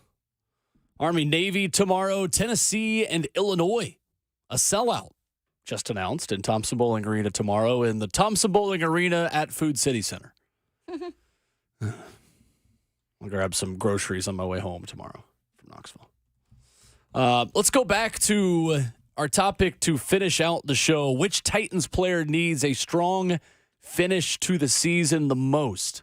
We asked Mike Keith about that an hour ago, and he gave an answer that was not in any of our top three. Will Levis. Because I think what he does the rest of the way is going to determine it's going to be the start of your offseason strategy. If he continues to answer the questions like he has done so far, then you are in a position that your off-season strategy totally changes. If something happens that makes you feel differently about that, whether that be in his control or out of his control, then you have to look at what you're doing in the off-season in a completely different manner.